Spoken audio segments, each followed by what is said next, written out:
Hello, everybody. We are live yet again. Welcome back to TerrafirmaGreg. Let's play, I guess. Whew. Oh, it is good to be back in the streaming chair since I had to cancel uh last day yesterday. I was gonna say last week, but that doesn't make sense. I had to cancel my stream yesterday unexpectedly because of internet issues. We'll give a little bit of time for people to funnel in before we start getting too deep into that. I do remember last time we left off, I had an inventory full of junk and an empty belly, so let's work on taking care of that first.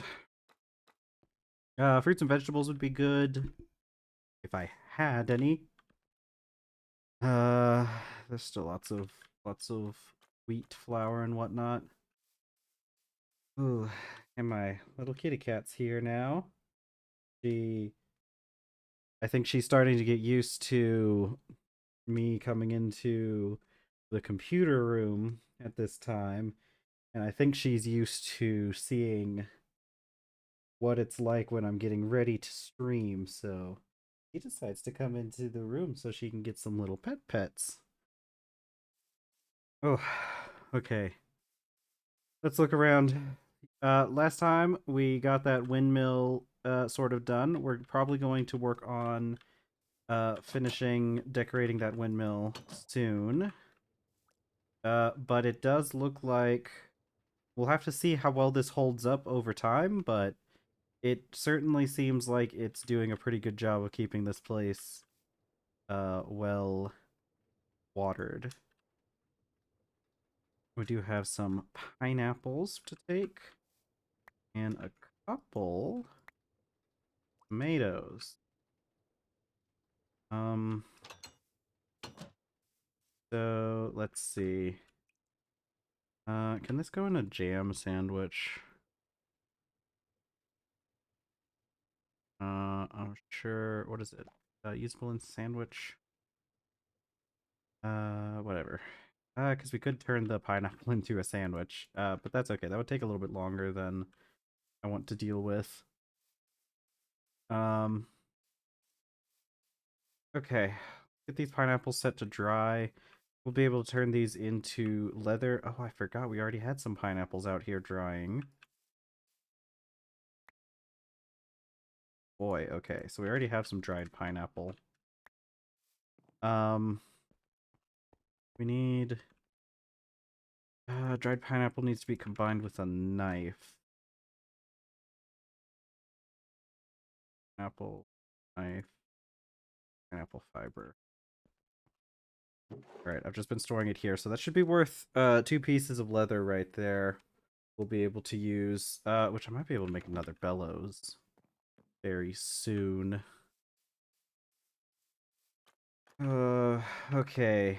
I only have 2 pieces of tomato. Ah, man, oh man. Maybe we should go out and, like, hunt or something. What we could find if we went hunting. Definitely getting to the point where we are kind of having food. Well, okay. I'd say we're kind of having food shortage issues, but to be honest, we have enough bread to last us quite a while. I'm just going to eat these tomatoes raw. The issue with eating the food raw is it doesn't give you a whole lot of saturation, so we end up just getting hungry again later. Hello, how's it going? Haven't seen you here in a while. Okay, let's see. What was I got my clipboard. I really need to empty out my inventory at some point again as well. I keep forgetting to. Oh, well, that's unfortunate that you're sick, but at least you can come by here and watch the stream. So that's good. Let's see. What was I doing? My clipboard. I have a clipboard that can tell me what to do. Let's see. Oh, right. I think finishing. Oh, we did get the blue steel. We did get the tier 7 or tier 6 anvil. We got greenhouse water supply, mechanical bump for blast furnace. Uh, okay, so that's good. Oh, Greg Tech New Horizons. I had a friend who was playing that. I don't know if they are still playing that game right now, but I did have a friend who was playing it not too long ago, and they said they really liked it. Okay, we are gonna have to raise this roof area here. I think I have a couple ideas. Maybe. Maybe. I'm trying to convince my friend to play it because Satisfactory. Satisfactory is a really fun game. I played a lot of it with a friend of mine. Uh, once it like hit release. I've been playing Satisfactory for a long time. Anyways, so it's not like the first time I've ever heard of the game, you know. But uh, it was really good. The new stuff that they added when they did the full release was really good. I really like the I don't remember what it's called, but the that like dimensional storage you can get.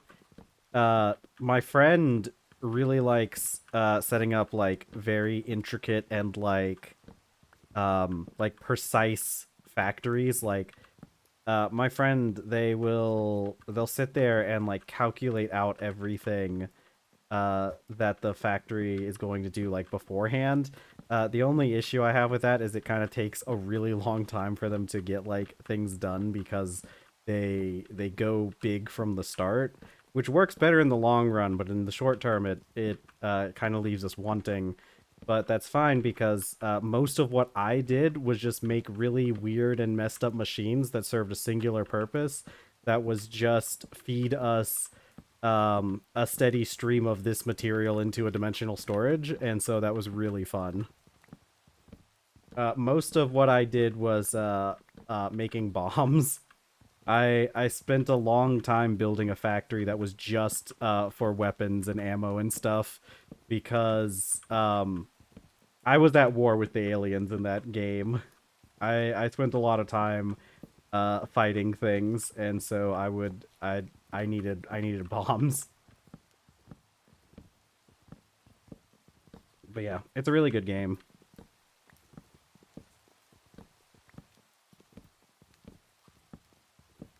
Yeah, pretty much. I would, especially, it's a really fun game once you get to the higher levels as well, because the like the movement stuff. They did a lot with the movement stuff to make it really fun too, with all the with the jetpack and the different kinds of fuel that you can have now, and how it like affects the way the jetpack works. Because a lot of what I did was also like trying to get the next upgrades for fuel and everything. And once you get to like the higher levels, your character just kind of like zips around the map, and I would fly around the map, dropping nukes on some of the larger wildlife. It was a lot of fun.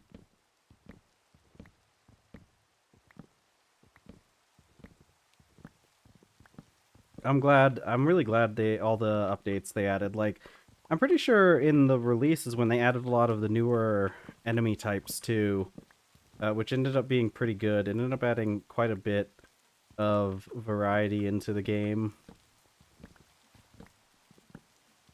Oh, man, and they did do a pretty good job with the variety, because even though they only have like um it's like 3 or 4 different kinds of enemies in the game, they had like different ranks of the enemies basically, and uh it was able to keep the different wildlife pretty engaging to fight with, and uh, gave them all different reasons why I hate them, and decided to nuke them and their families.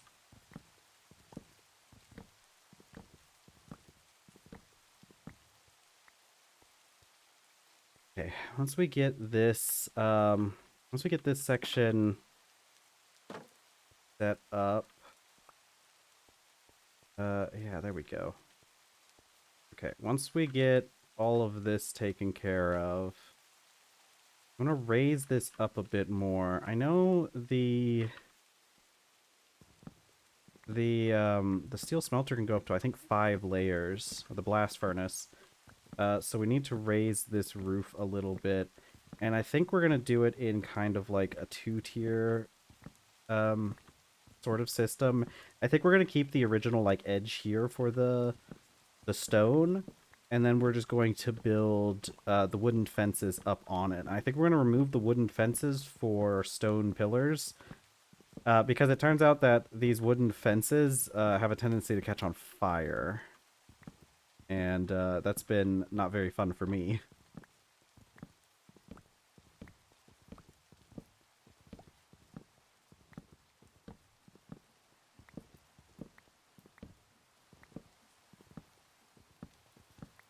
Yeah, I think we're going to also, maybe we'll work on, well, we might work on a couple infrastructure things today. Because other than infrastructure, we have a few, what is it? Aside from, like, for progression, as far as we're at, we kind of just need to push into the low voltage tier. And that's really it right now. We're, like, on the cusp of getting into, or starting to break into low voltage. I think now's a good time to do a little bit of building. Because we have colored steel, so since we have colored steel, getting getting tools is pretty good for us right now. We're at a good tool tier, I think.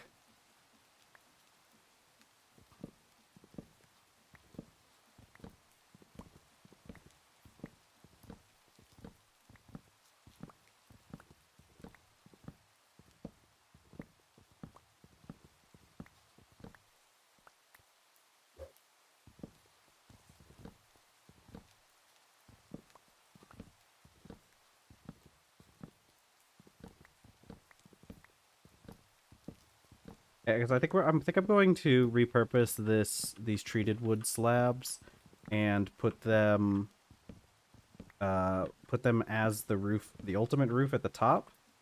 But we're going to go up a little bit with this roof here. So I think okay, I think that's all my creosote slabs. I don't have any. Oh wait, I do have rhyolite on me. I need to replace these.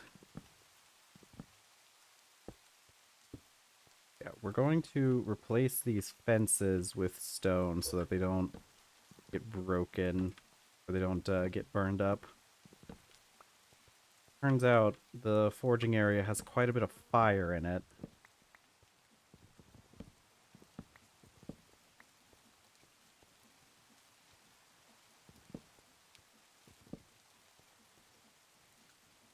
Let's see. There and there.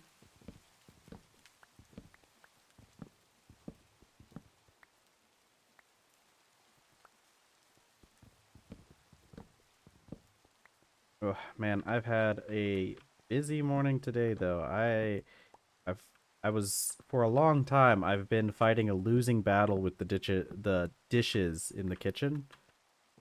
Because if I don't know, I do talk about this sometimes, but I do quite a bit of cooking. That's like most of what my day is preoccupied with is cooking, processing things, doing all sorts of various activities in the kitchen. And I fell behind on the dishes. I got into that loop of like the dishes. You get like some of the dishes done, and then there's like more piles of dishes now, and it's you can very quickly end up into a situation where like it becomes a little bit overwhelming because now all the kitchen is like too filled up with junk to cook, but you don't have the time to really dedicate to doing a full clean of the kitchen. So you just kind of clean what you need to in order to get what you need done. But by the time you're done with that, more dishes. It's a vicious cycle. But today I didn't have any extra things I needed to do in the kitchen, so I simply spent like the entire morning getting the dishes done. And it was quite a bit of work, but we made it through. I didn't get the whole kitchen cleaned though, unfortunately. I wanted to get the whole kitchen cleaned, but I just simply didn't have the time to finish the whole job. Hopefully we can finish that stuff up tomorrow, though. I don't know, because I still don't know. I don't know what we're doing for dinner tonight. I've got. I don't know. It might be one of those. Might be one of those choose your own adventure dinners. I actually still have leftovers from last night, but my partner said that they would rather have something else for dinner tonight, which is fine by me. But it typically that means that they'll end up with the sorted dinner stuff, like making ramen and adding some of the ingredients that I've prepped. 'Cause that's what I do. That's what I do. A lot of times I just I'll make like batches of ingredients, and then uh the people in the house can just pick what they want as like their base. Typically I do like noodles and ramen, but my partner likes rice a lot more.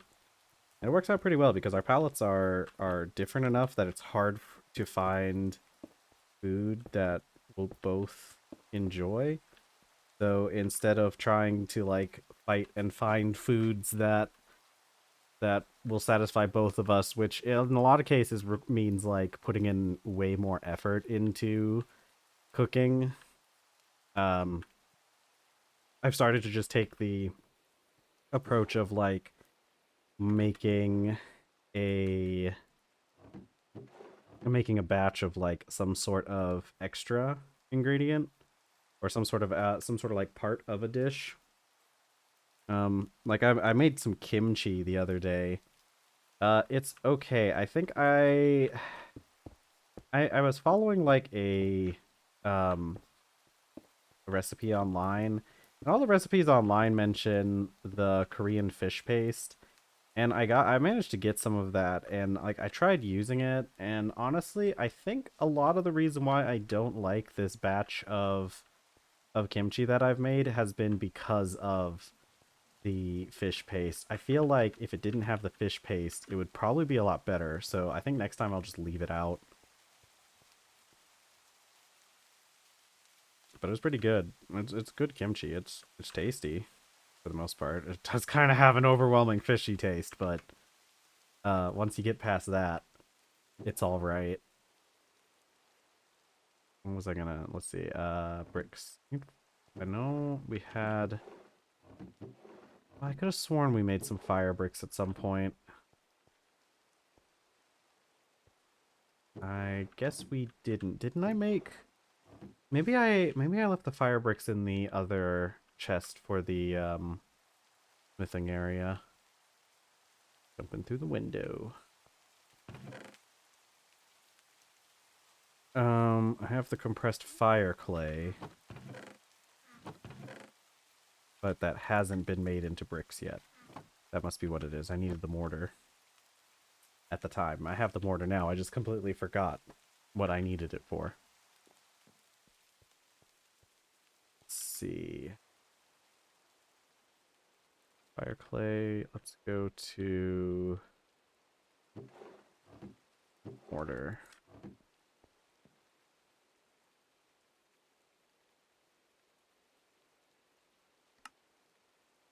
That is not what I need to do. Oh, that's right. They need to be turned into fire bricks first. But I do have that smelter now, so I can just smelt them in the smelter.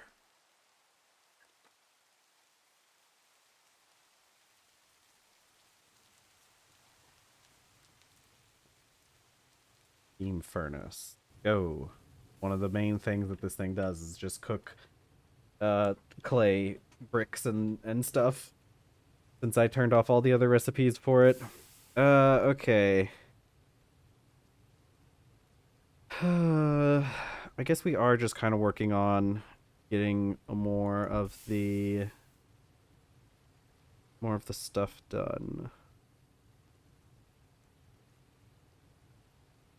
I'm gonna leave the red alloy ingot stacked up in here.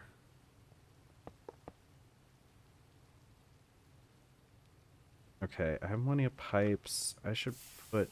Hey, welcome back.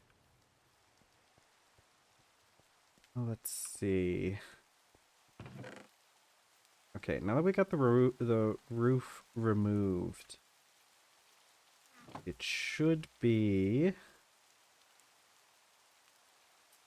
Yeah, so I think I'm going to put the fire blocks, the fire bricks down to increase the level of the blast furnace, but we'll get the... we'll wait to get the iron sheets put on them for later. We're just going to do it now as a way of keeping track.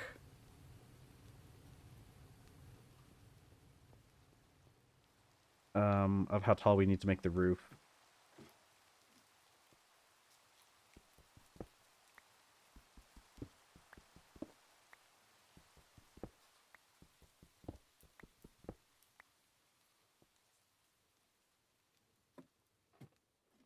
Right, so I'm gonna need more of these fire bricks. I'm gonna need more food too. I think I'll cook up some bread, since we're kind of out of a lot of the other things. I need to figure out what I need to figure out how big of a greenhouse I'm going to need to sustain myself, because honestly, the greenhouse we have now, it's just not really producing food fast enough.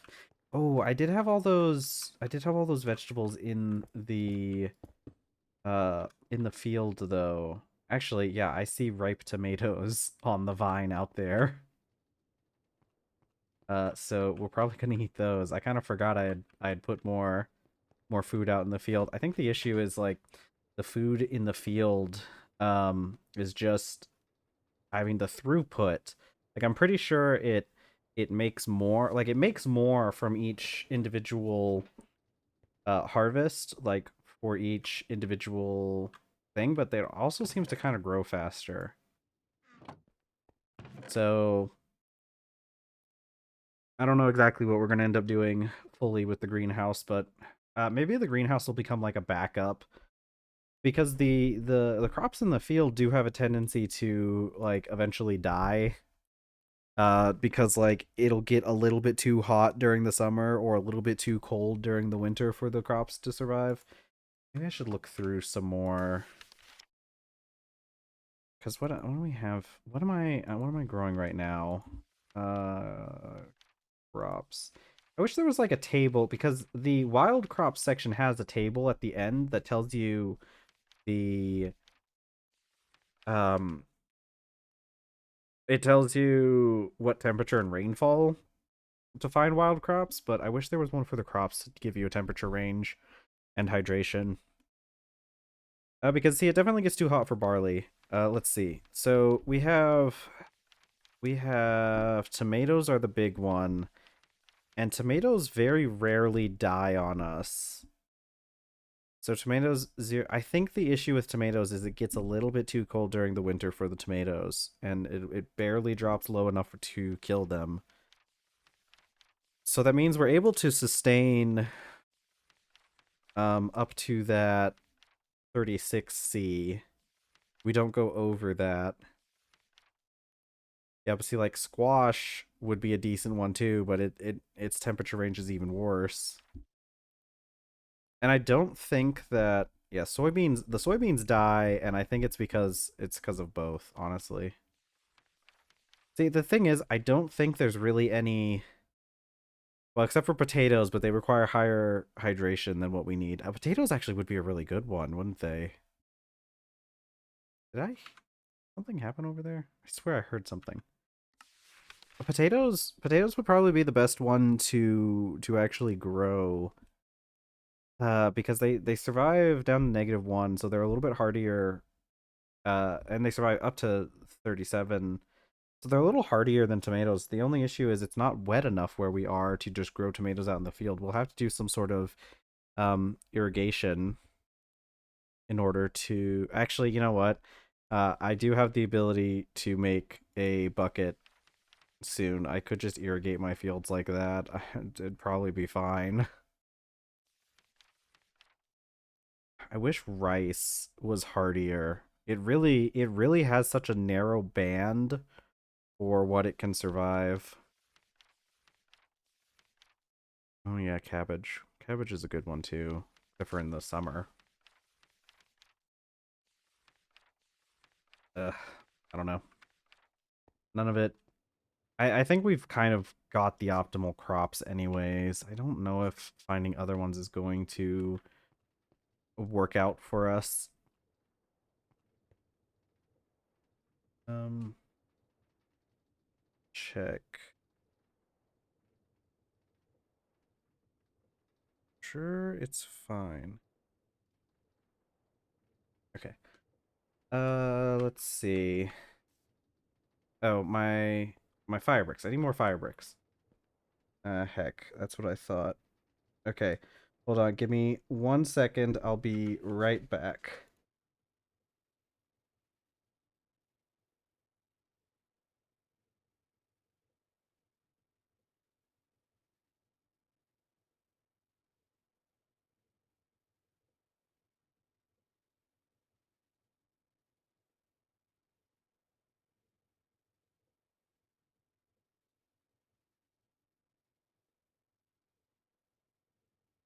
Okay, I'm back. I just had to go take care of something real quick in the kitchen. Uh, okay, I need more fire bricks.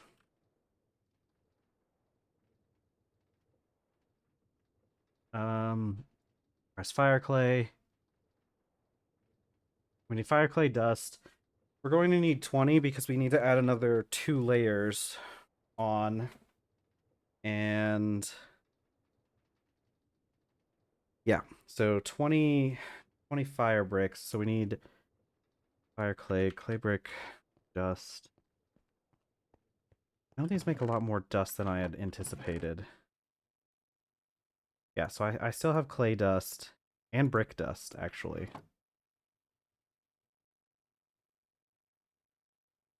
Okay, so that's 6. I need the brick blocks and need some clay blocks as well.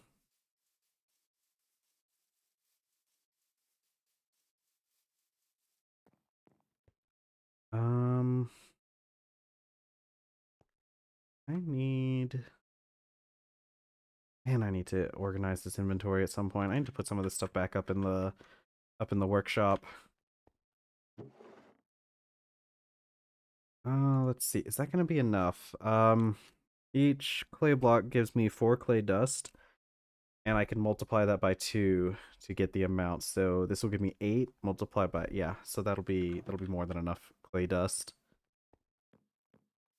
I think I just need 2 more of the bricks as well.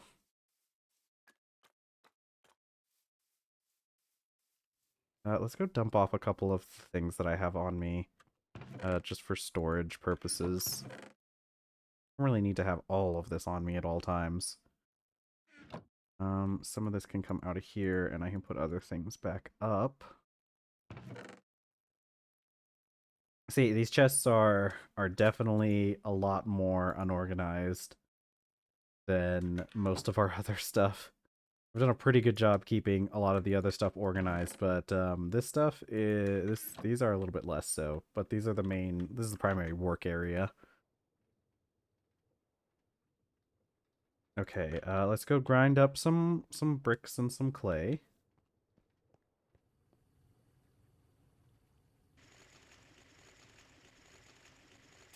Oops, I wanted to do 2 of these.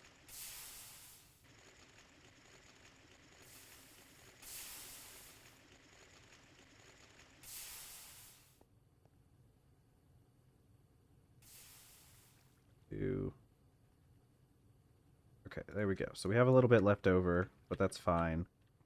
This dust gets turned into the compressor.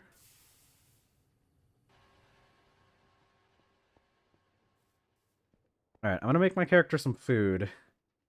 Uh, yeah, I wanna make him some food here.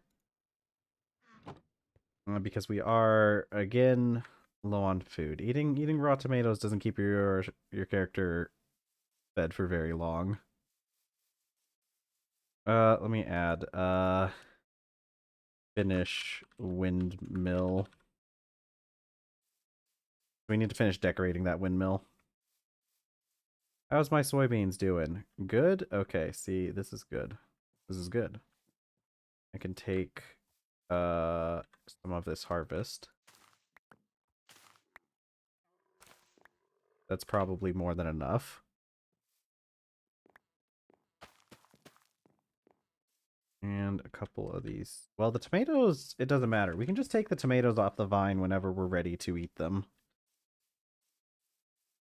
I think maybe eventually we could start canning tomatoes to keep on the shelves because those canned tomatoes that or the canning mechanics that I added from uh what's it from artisanal helps a lot. Okay, so 10 soybeans for a barrel of seawater.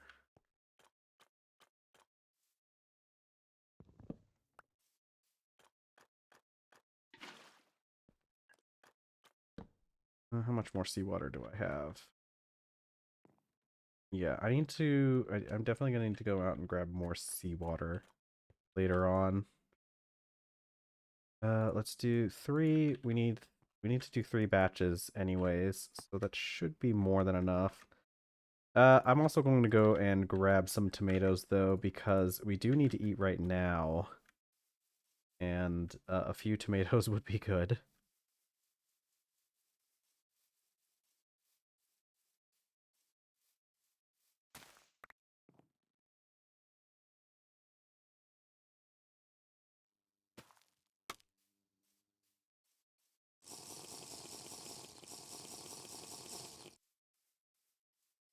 We're starting to go grayscale again. I'm back down to 3 points of hunger. Yippee!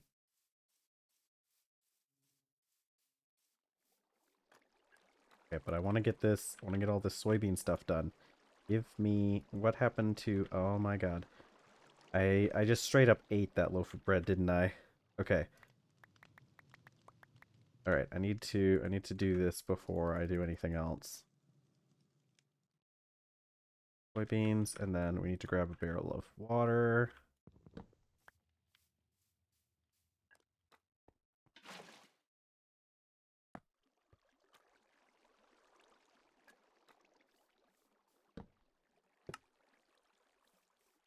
Okay, let's just make up some tomato soup. There's a bowl in here. Water.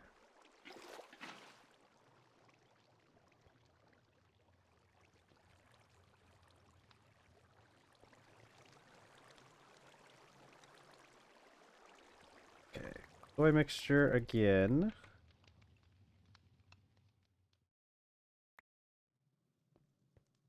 And I should be able to... Ooh, this barrel has just enough. Okay, there we go. So we shouldn't have to worry about that. I will have to go get more seawater in a bit to make more tofu, but that's fine.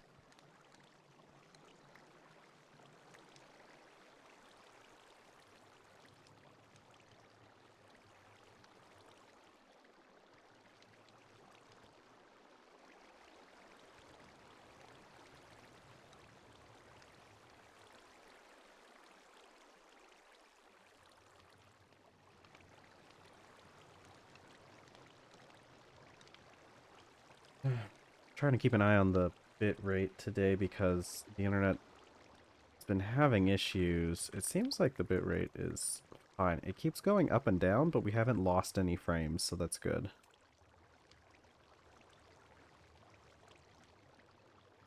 One of these days I need to eat that pumpkin jam that I've had on the shelves this whole time. This should be making more toast.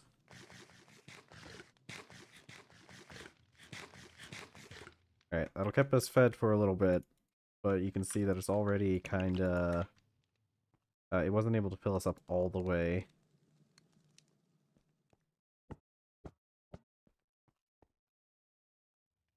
Okay, let's see. I've got this, so I make sure we need to dry this.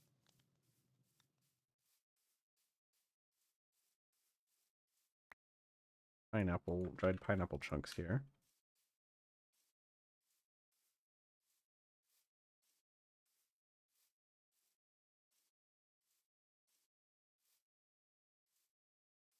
Okay.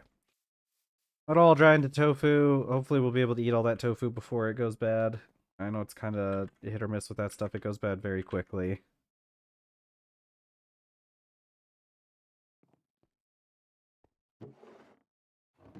Okay, and we have enough to make a couple more pieces of leather. Alright. Our fire clay should be done compressing, and I should be able to actually fire it.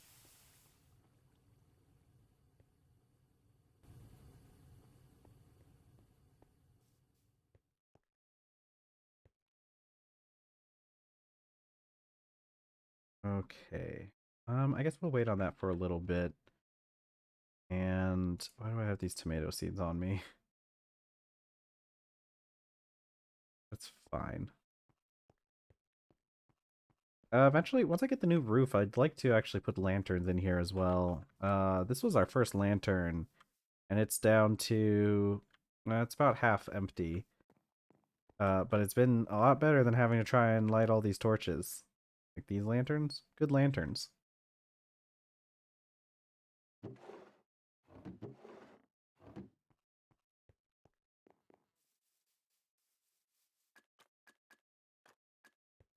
Okay, back to our little house. I need to get path somewhere. I need to do something with this space too. I didn't realize how much of this area I've cleared off, and then there's not much that it's doing because I forgot to put a frame in here. I did forget to hold on. I can fix that. I've got logs on me right now. Oops.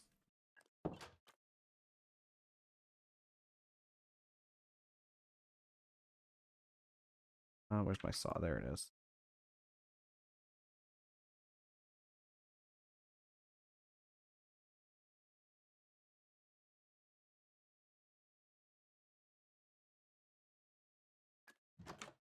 Yeah, because this area over here is really just doing bee breeding and the occasional compost.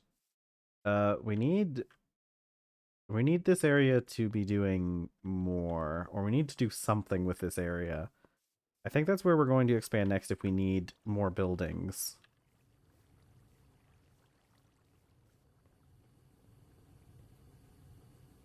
Okay, this is still taking some time. Let's go. I need to grab some daub. I think I have all the walls done there. I just need to put the roof on them. Which I think I need more. I think I need more framing blocks. Yeah, because we don't have any.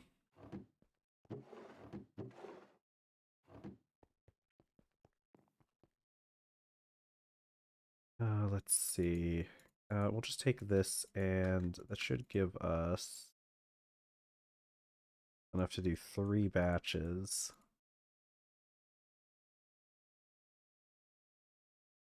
Okay. Good thing we have the rotate button. Probably one of my favorite ones from whichever this is. Inventory tweaks, I think. Oh, let me grab the daub. And probably some straw. I'm pretty sure we're just going to cover this with straw again. Daub. There. Is there anything we can put away?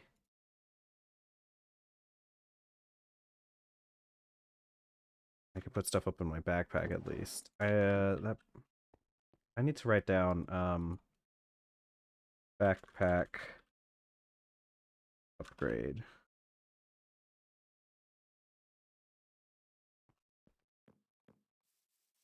Yeah, because now that we have red steel, we can get that backpack upgrade, and I think that's going to help us out a lot.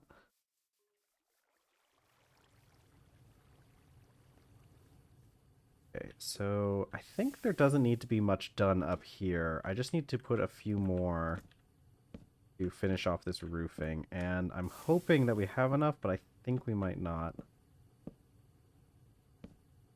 Come on. See, and I think what I'll do is I'll just leave this crate like half exposed.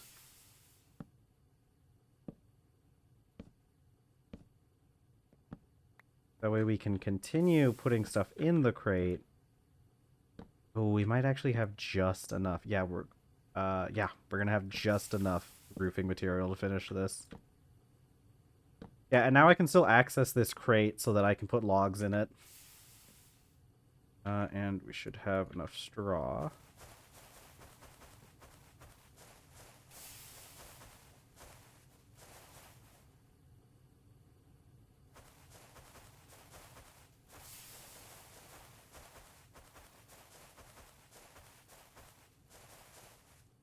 Go.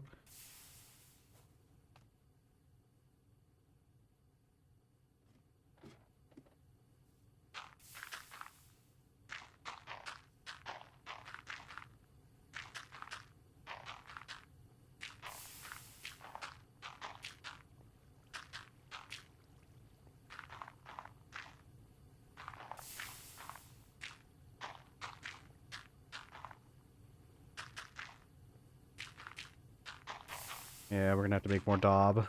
Kind of always the case, isn't it? Okay, yeah, another batch of daub, and we'll have most of that finished. Actually, look like we're about to run out of straw soon. I probably should put some more...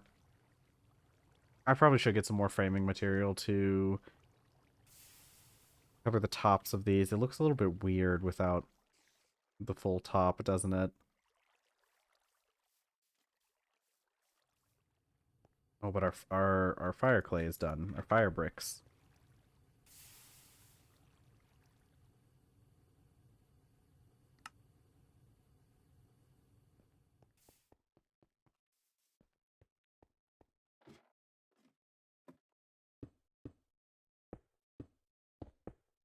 Okay, so this should be the maximum height of the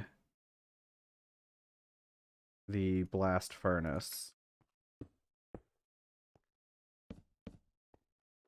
So then we'll do another one right there. Yeah, and we'll do like what we had with these tops being covered like this. And I think this will end up being like the floor level, because then what I want to do is have... Well, no, okay, because I could put the floor like that. Because what I want to do is I want to have a little bit above, so that I can walk up to it and throw stuff in. So like if I do some slabs like this, then you see how this has like this like I can't accidentally fall into the blast furnace, but I can still like throw things into it. And it's actually not much higher than what the previous thing was. Maybe we will... Ooh, maybe we will just extend these. I don't know if I'm going to run into issues trying to mine these stupid slabs, though, because for some reason the slabs really like to cause cave-ins even when they're not, like, even when they shouldn't. Even when there's nothing to cave in.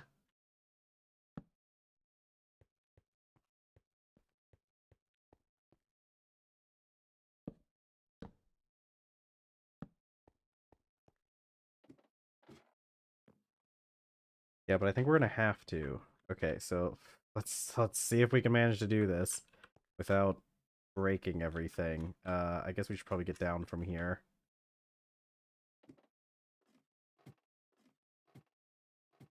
Okay, test one. Okay, these ones seem to I don't think there's anything close enough to threaten a cave-in. The issues with these things is since they're technically not supported, if there are like nearby blocks that could cave in, it can cause issues, but I think these are far too high up for that to be a problem.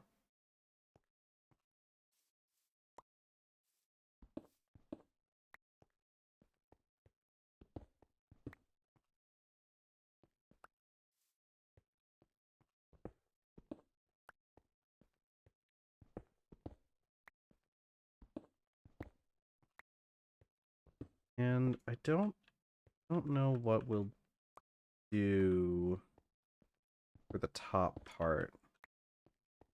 Because I think we're obviously going to use these brick slabs at the top, just like we've done here so far. But I don't know. I think I like the idea of having them be up a little bit higher than the wooden layer. So I'm just trying to determine exactly what high. I think maybe like a half block higher. Like, well, like a half block gap. So it'd be like a full block higher, I guess, just so that we can't like walk off. It'll act as like a bit of like railing, I think.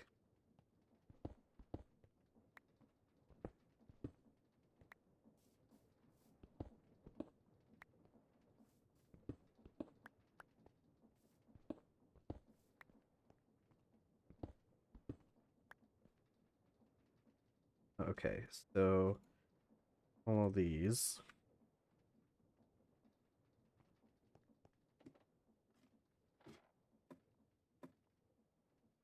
Okay, so like these things go up and then see like there, and then we have our brick slabs like this. So they kind of act as almost like a railing, right? Like at the hips at least. So let's get actually I guess oh wait. Yeah, so like I put the like that. I think would be a very good way. I'm gonna need more rhyolite bricks.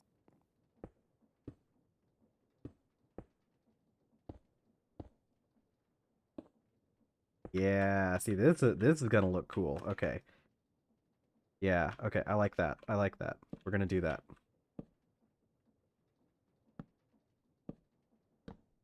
I do need to figure out the area around the top of the blast furnace. The issue with the blast furnace is it's going to have much more of a chimney than basically anything else.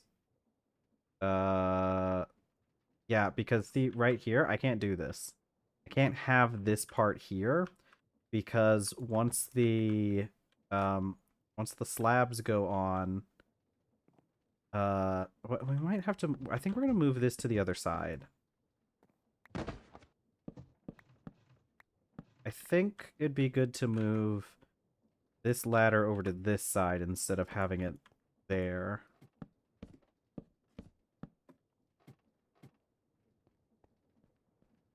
Yeah, that's ultimately going to be better. Let's go grab some more rhyolite bricks.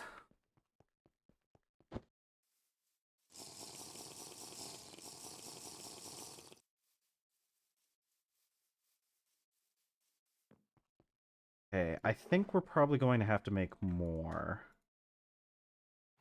We have plenty of andesite. Oh, and rhyolite brick slabs. I don't even know how we got all of those. Oh, probably because I messed up the first time I did that stuff. All right. How much mortar do we have? 2, 3, 4. Yeah, we'll make a full batch of rhyolite bricks since we use them so often. 2, 4, 5.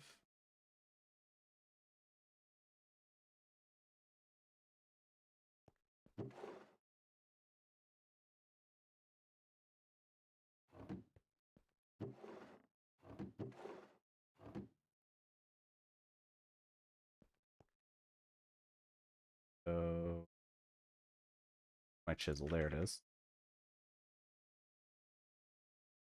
It'll be really nice once we eventually unlock the machine that can just make these into bricks instead of having to use a chisel, but that's pretty far away, I think. 2, 3, 3.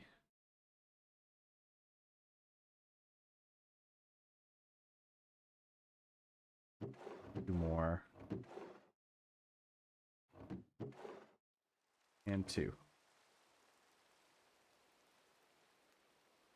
Ooh, okay. I can check something. I hope that's not going to mess up my tofu. It probably is. Has the tofu dried yet? Okay, the tofu already dried, so that's fine. Let me make these brick blocks, and then I can harvest that tofu.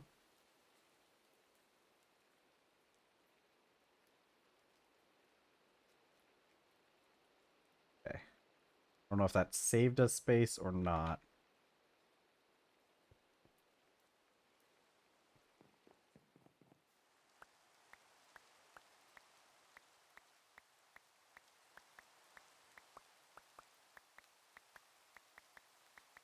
Okay, so now we have that. This stuff doesn't last a long time, though. But apparently we can tofu. Really need to look into that. Because we can also pot it, and it lasts a lot longer.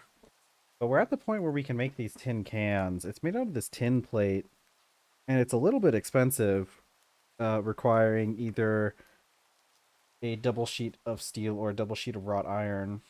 So that's like 4 ingots of... Oh, wait, actually, that's actually a lot less now. We have the... Can I make these in a... Okay.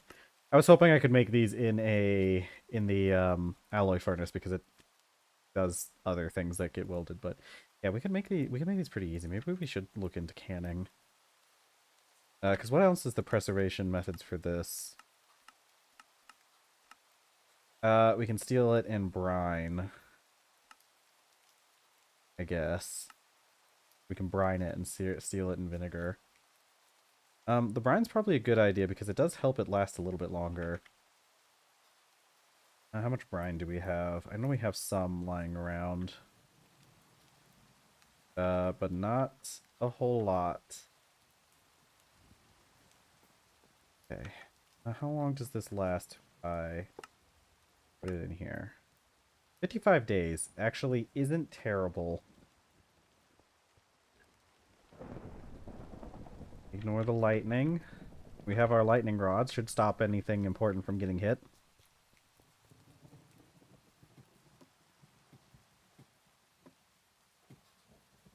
Okay, yeah, see, because this should be like the upper level, so that means I really shouldn't have that there.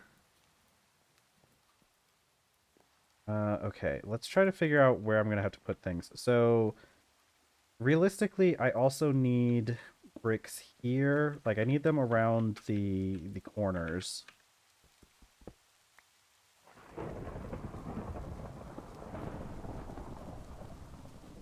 Yeah, this should work.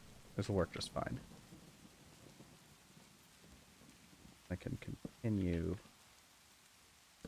Yeah, like this. And so that'll give me a good base for that.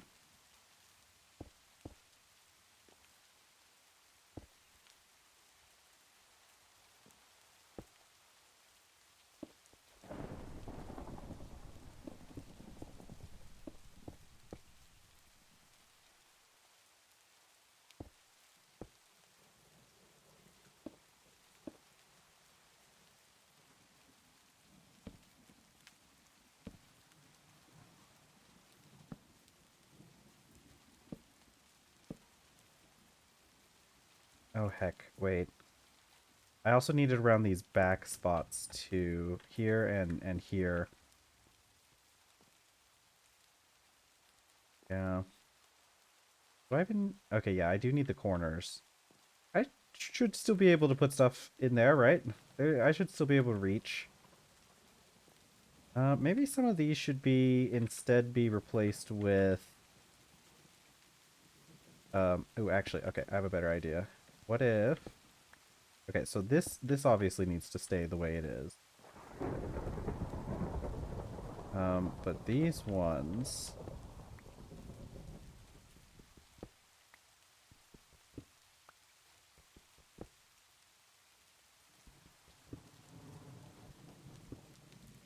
So I can place slabs here like this. They won't cover up the...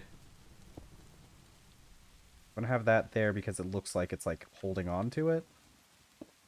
And then these slabs won't be covering up the areas that need them, but we'll be able to walk up them. So now I can like walk up to the edge of this and like throw in materials. Which I have to be a little bit careful, you know. Don't don't let OSHA know that you get this close to the edge of the blast furnace. But what the government doesn't know won't hurt us. Well, it won't hurt me as the factory owner.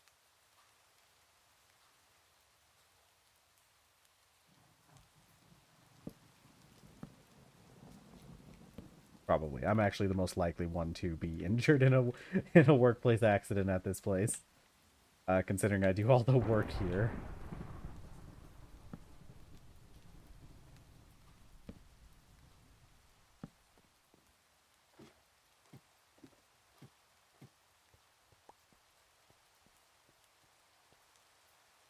Okay. Then now we can go back up here.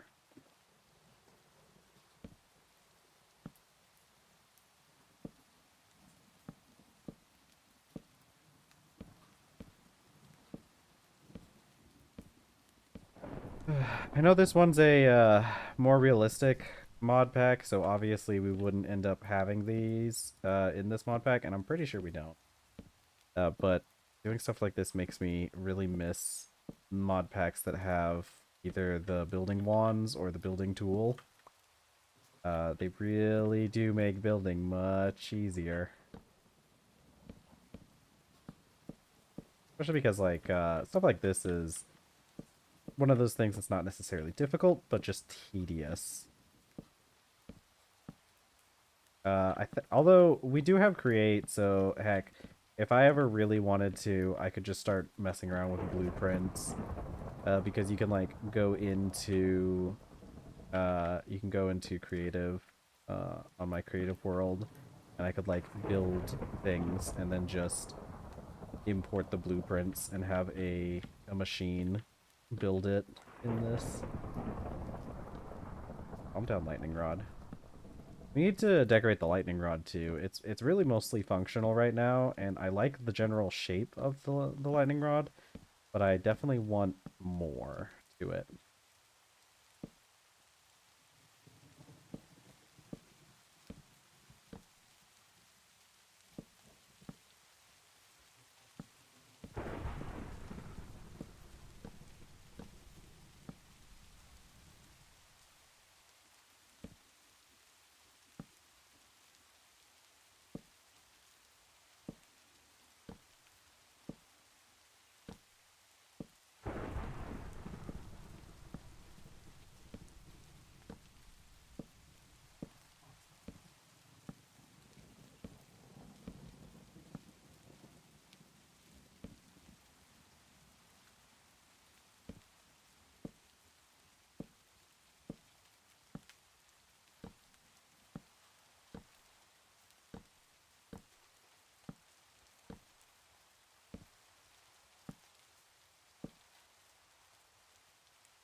Oh, I didn't need to make sure, because we need to leave space for things, obviously. There's several chimneys that need to be left, but I think we'll just do this basic outline, and then we'll just, for most of them, we'll just poke the hole afterwards. It makes this a lot less of a headache to deal with.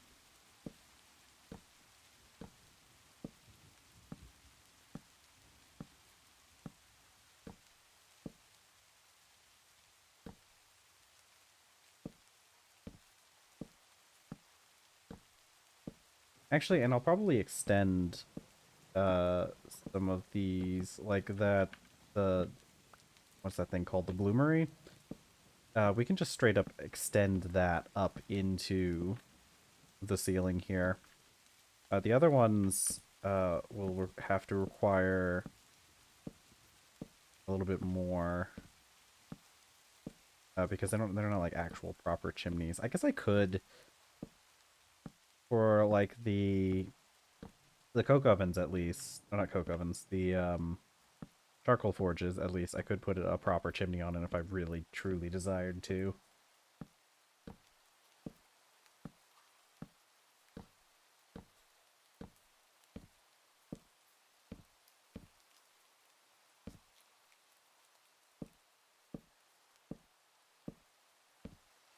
It's been a while since we've had a decent building session on stream though, so this is nice. This is definitely a lot more relaxing than the hardcore progression we've been going through the past like week. We really did do a lot of progression for that steel.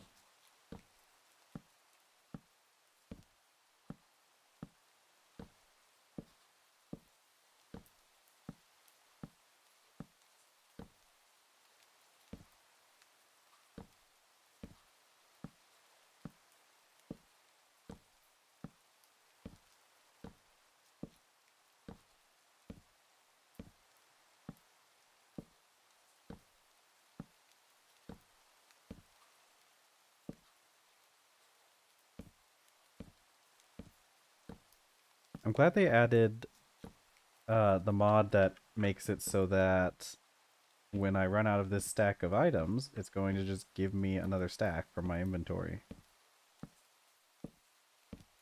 Because that was one of my biggest complaints. How did that happen?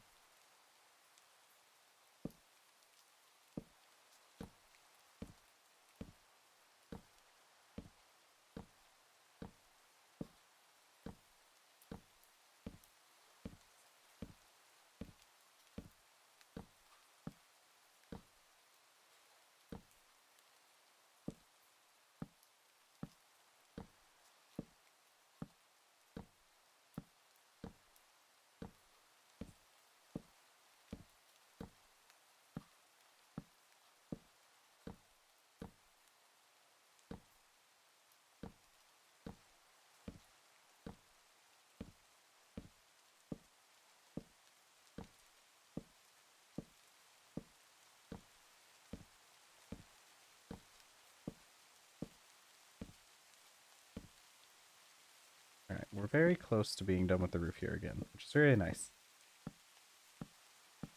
My god, how does... Okay, you...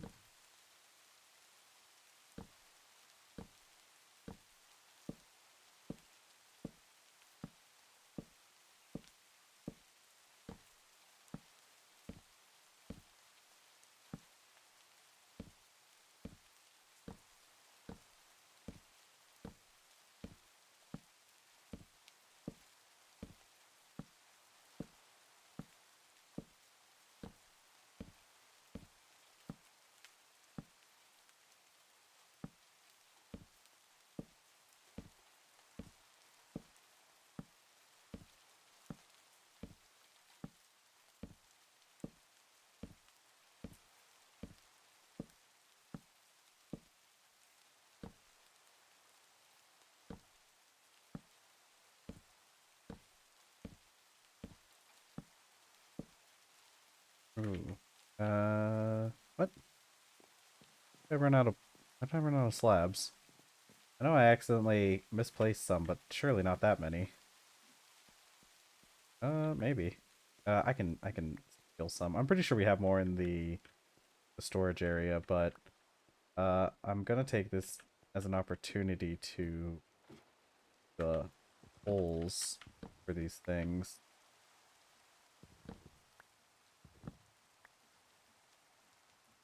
Let me just get the holes poked.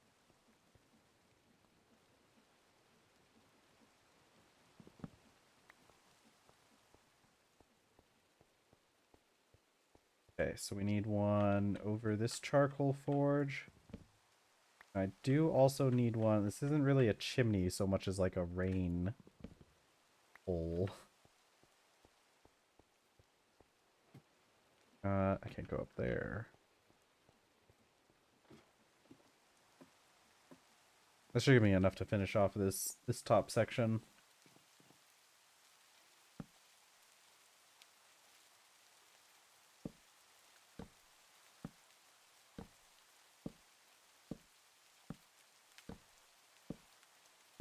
Yeah, just enough. Okay. We're probably going to end up making a few more, but that's fine.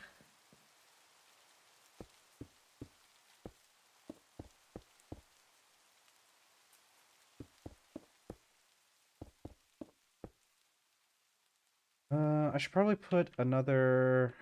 I guess I should do a hole here so that, yeah, those ladders can come out. I don't think I have enough ladders on me, though. Yeah, we'll have to put some more ladders. These ones, on the other hand, don't really require ladders, but I am going to break that kind of cross pattern.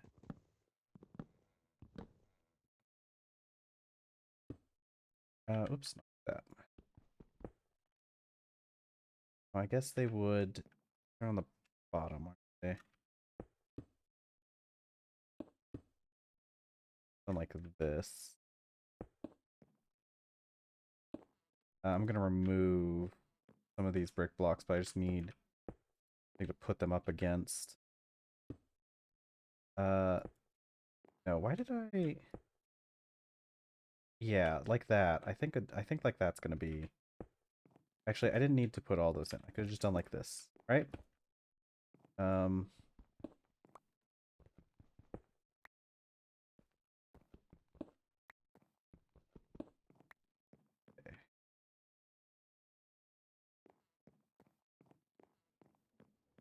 Yeah, and for this one, I'll do the same thing. So it'll look like we have a little bit of the bricks will be, you'll be able to see them poking out of the bottom, and it'll also be protection for while you're up here. So you don't accidentally fall down into one of the chimneys.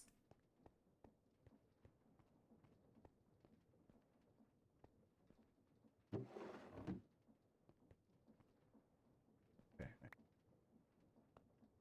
There's my slabs.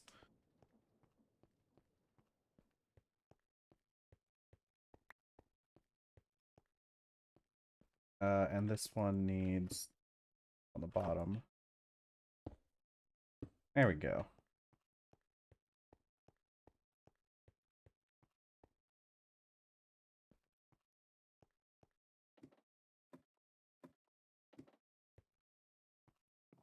Okay, so now all we need is the railing sections.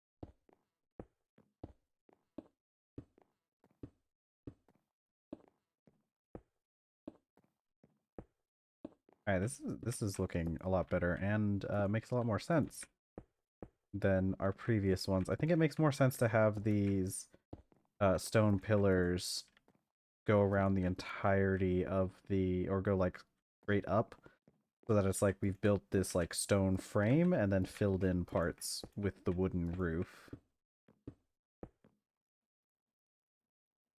No, for a fact we have more rhyolite slabs at home. At the in the thing, the place, and see, look, this is looking nice so far. Maybe we should add some more embellishments. Maybe no, maybe. I have an idea of something we can do. I think I have a way to help with that.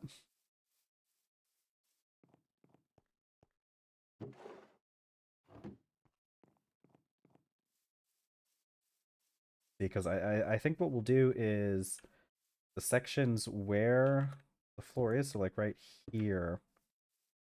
Yeah, we'll put like that.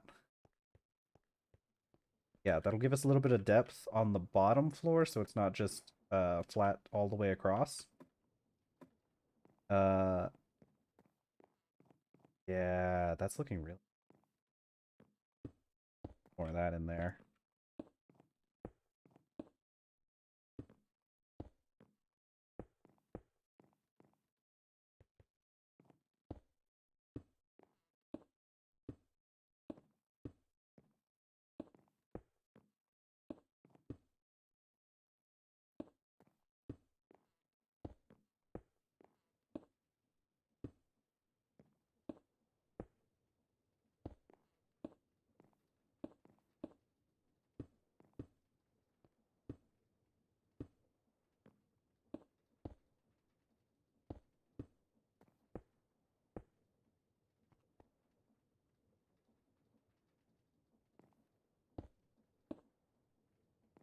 Definitely love having the crawl button in this pack. Even if I didn't have Parkool doing it for me, I would still have some other mod giving me a crawl button, because I don't think I can live without it at this point.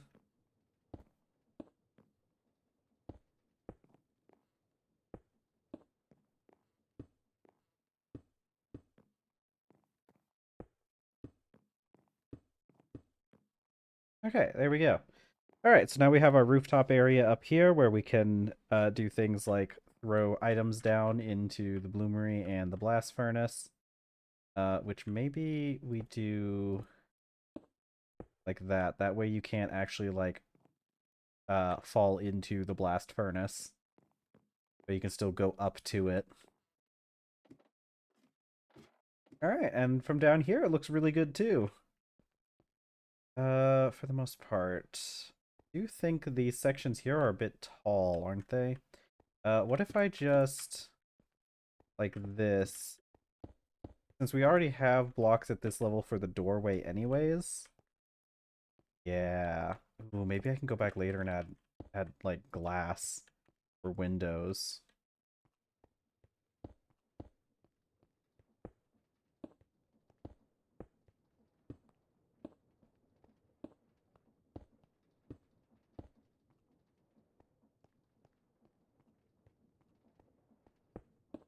Oh yeah, this place is shaping up pretty nicely.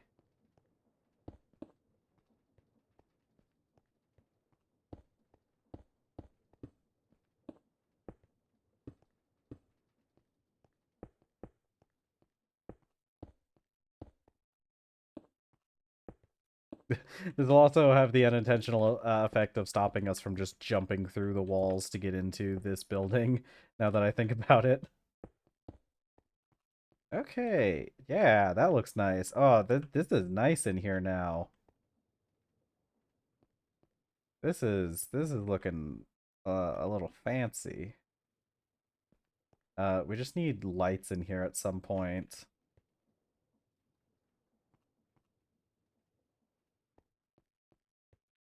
It's such a shame that there's not really a way to hang the lanterns off the side of blocks. Yeah, see, look at this. Look at us. This place looks nice now. I like this. I like the way this came out.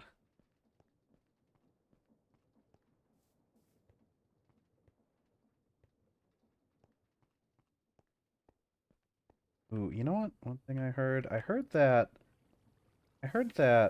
they added one of the things that they added was using glowstone dust to light lanterns. And I know they added lower tech ways of getting this stuff. I just can't remember what. Mixer, packer. It was with one of the dusts.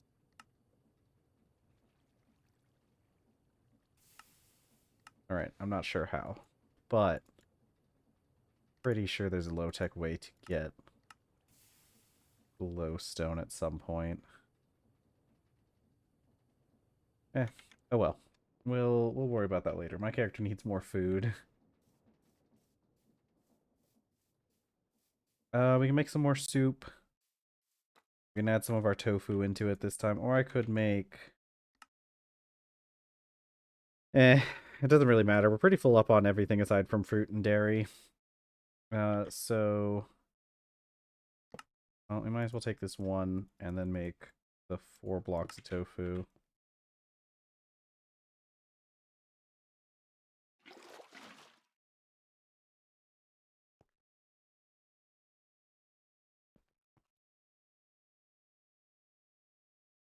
There we go. Okay. So we have. Where's no, not here. I need my clipboard. We haven't added the layers to the blast. I'm not gonna mark that off until we.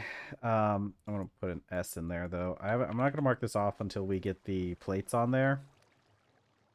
We still need to finish the daub for the boiler room and a few more things. Let's see. We raised the roof on the forge area. Okay. Cool. Let's see. What should we do? I don't know. Maybe now would be a time to do a little bit more progression again. We're always trying to progress in here. Mostly just because we unlock things that eventually make our lives a lot easier. For everything, I guess. I do want to go check, but I don't want to run off there right now because we still need food. I think we're going to have to do another pot.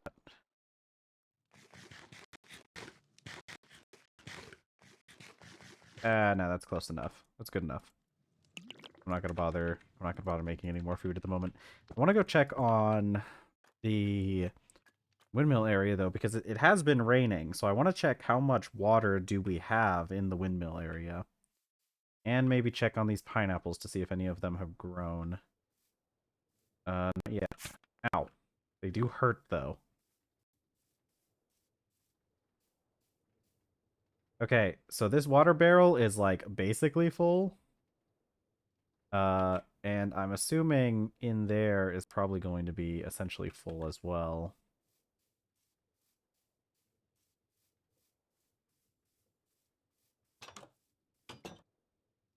Okay, yeah, so the drum is full. Yeah, I think this is fine. I think the water barrel rain collection. Oh my god, these guys are fully grown. I don't need you guys to be fully grown, to be honest. I think we'll keep these.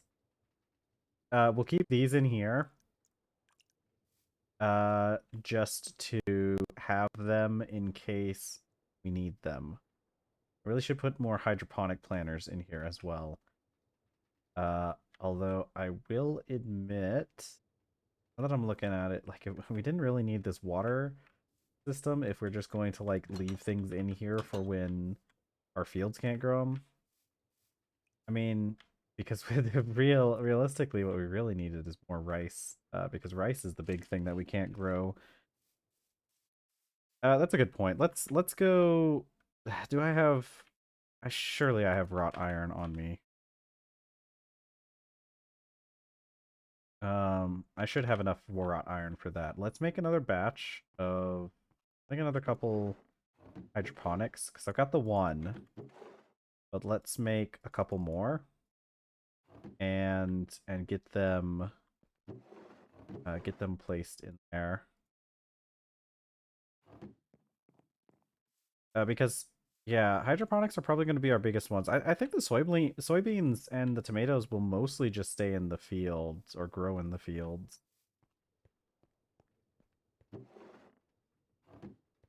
What was that? I need 2 wrought iron.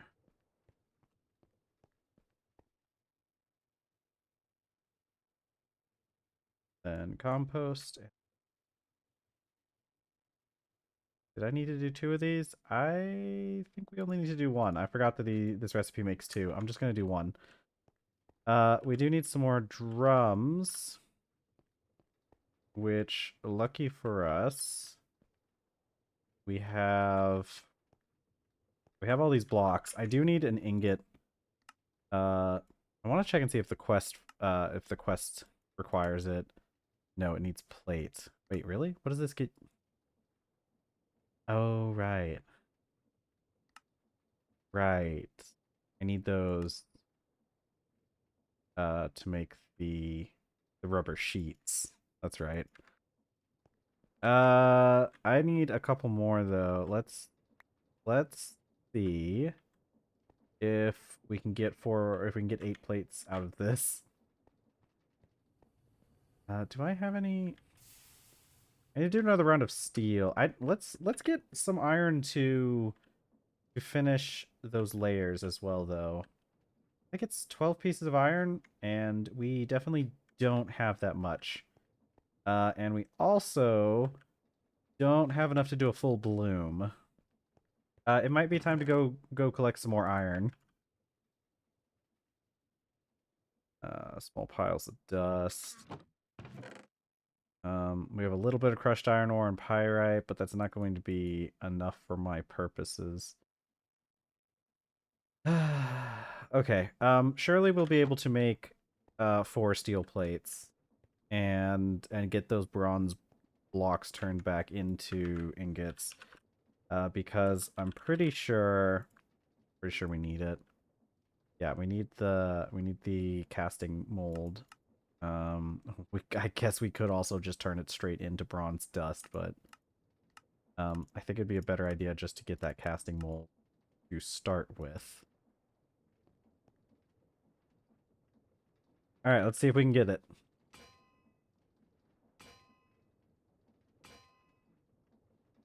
All right, easy. I'm pretty sure it's a hammer and a file. I'm gonna have to put storage in this area at some point because there's definitely things that need to be stored over here as opposed to other places. I think the ingot mold was like this. Hey, it's going pretty good. How are you today? Okay, I need those brass blocks.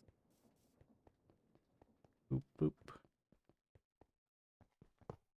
Bronze. I meant to make brass, and I made all these bronze blocks that I don't need. Oh, wow, our viewership just jumped up a lot. Didn't notice that. Okay, I'll need to make a couple more drums, which luckily just requires bronze, which, because of my mistake in making far too much bronze, we have more than enough of.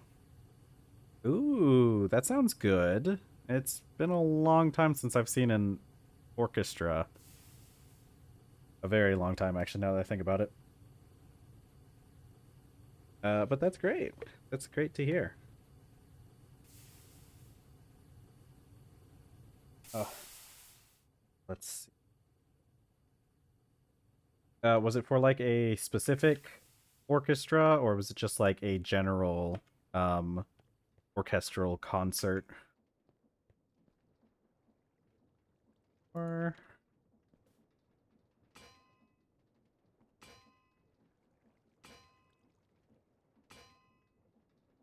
wow, okay, I just get 2 piles. I did get 2 plates out of this one.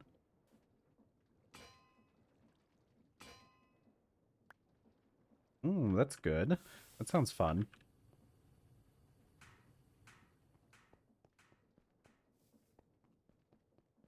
Yeah, I've visited there's a state in the United States called Tennessee, and I've visited a couple times because I've had some friends that live there, and that state is known for a lot of music, and they have some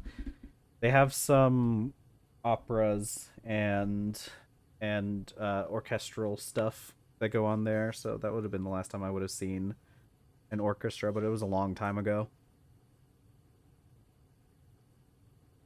Honestly, I haven't even been to a whole lot of normal concerts in my life either.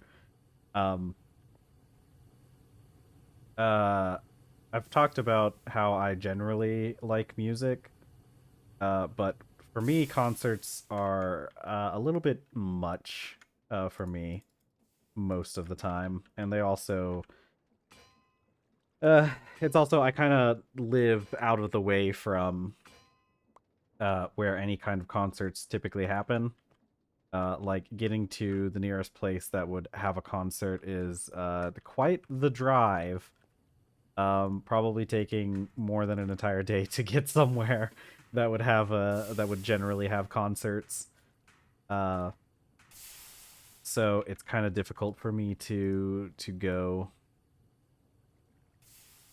Yeah, I need one more. Um, I think I'm just gonna fill up these drums, right? Like there's no real reason for me not to fill them up, even though they don't actually use up any water when they're doing hydroponics.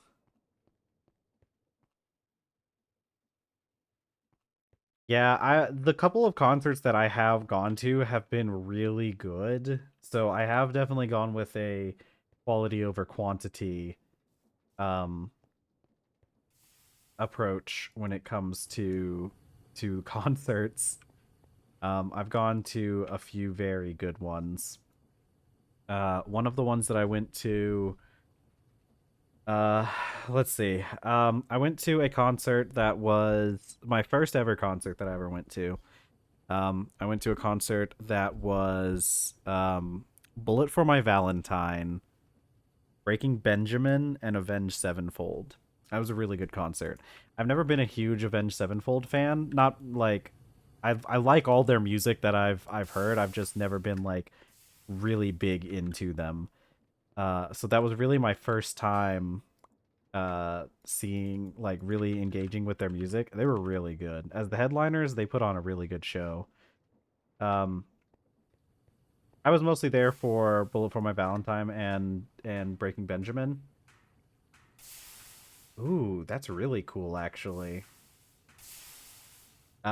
That's really cool. You know, I'm pretty sure Paramore came from that state I was talking about, Tennessee. I'm pretty sure they came from there. There's a lot of really big artists that got started in Tennessee. Of course, people like Taylor Swift is she's just from Tennessee. I think she still lives there. Um, Oddly enough, Kesha has something to do with that state too. I don't remember. I think she like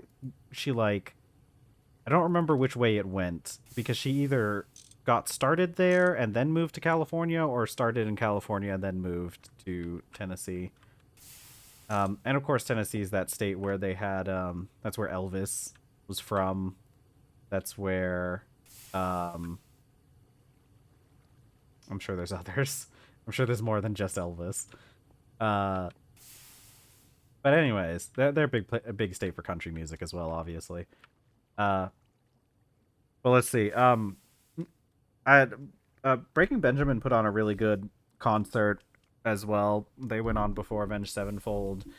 Um, but I'll be real with you, Bullet for My Valentine wasn't as good as I was really hoping.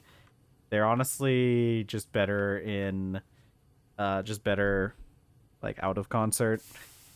I also didn't realize they were Welsh. It's really obvious when you if you see them in concert and you hear them speak because their speaking voice is like so much different from their singing voice, like the lead singer and I assume the others. I don't remember any of the other people like really speaking, but yeah, it turns out they're Welsh, which is wild. I didn't realize that. Um, it's kind of crazy because like I know a lot of that kind of like alternative and rock music. We have a lot of representation from Canada in that genre. Like Green Day's from Canada, I think. I think Green Day's from Canada. 3 Days Grace was from Canada, and there were a couple other alternative punk bands that came from Canada. But I wasn't expecting Bullet for My Valentine to be Welsh. That was a little bit out of left field.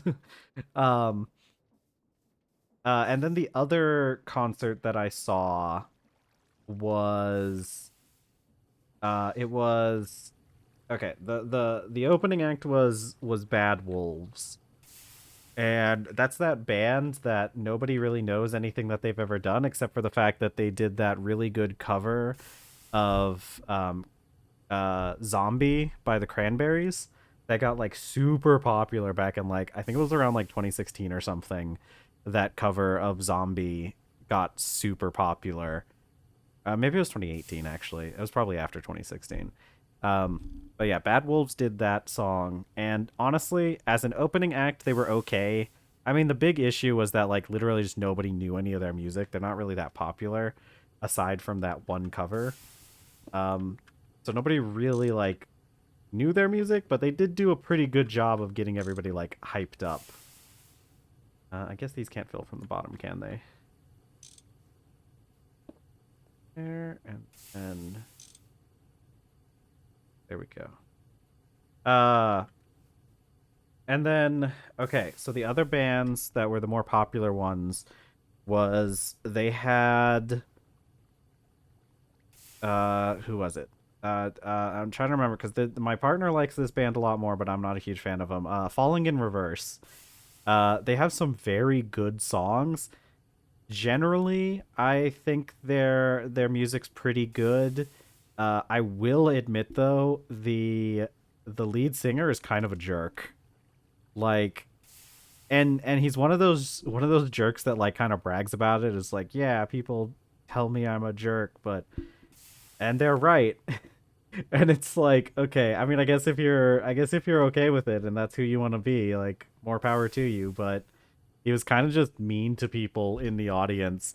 Like I remember there was this one young woman, probably like early 20s, who was super into Falling in Reverse. I'm guessing. Like I never spoke to this person, but they had something on their phone, and I was close enough to see kind of because I was pretty close to the stage, and I was close enough to like get a glimpse of what was on this phone, and it's like as far as I can tell, it was like a picture of this young woman as like a teenager, and she had gotten her picture taken with Falling in Reverse, and she was like really really wanting to get get his attention to like be like, oh look my picture.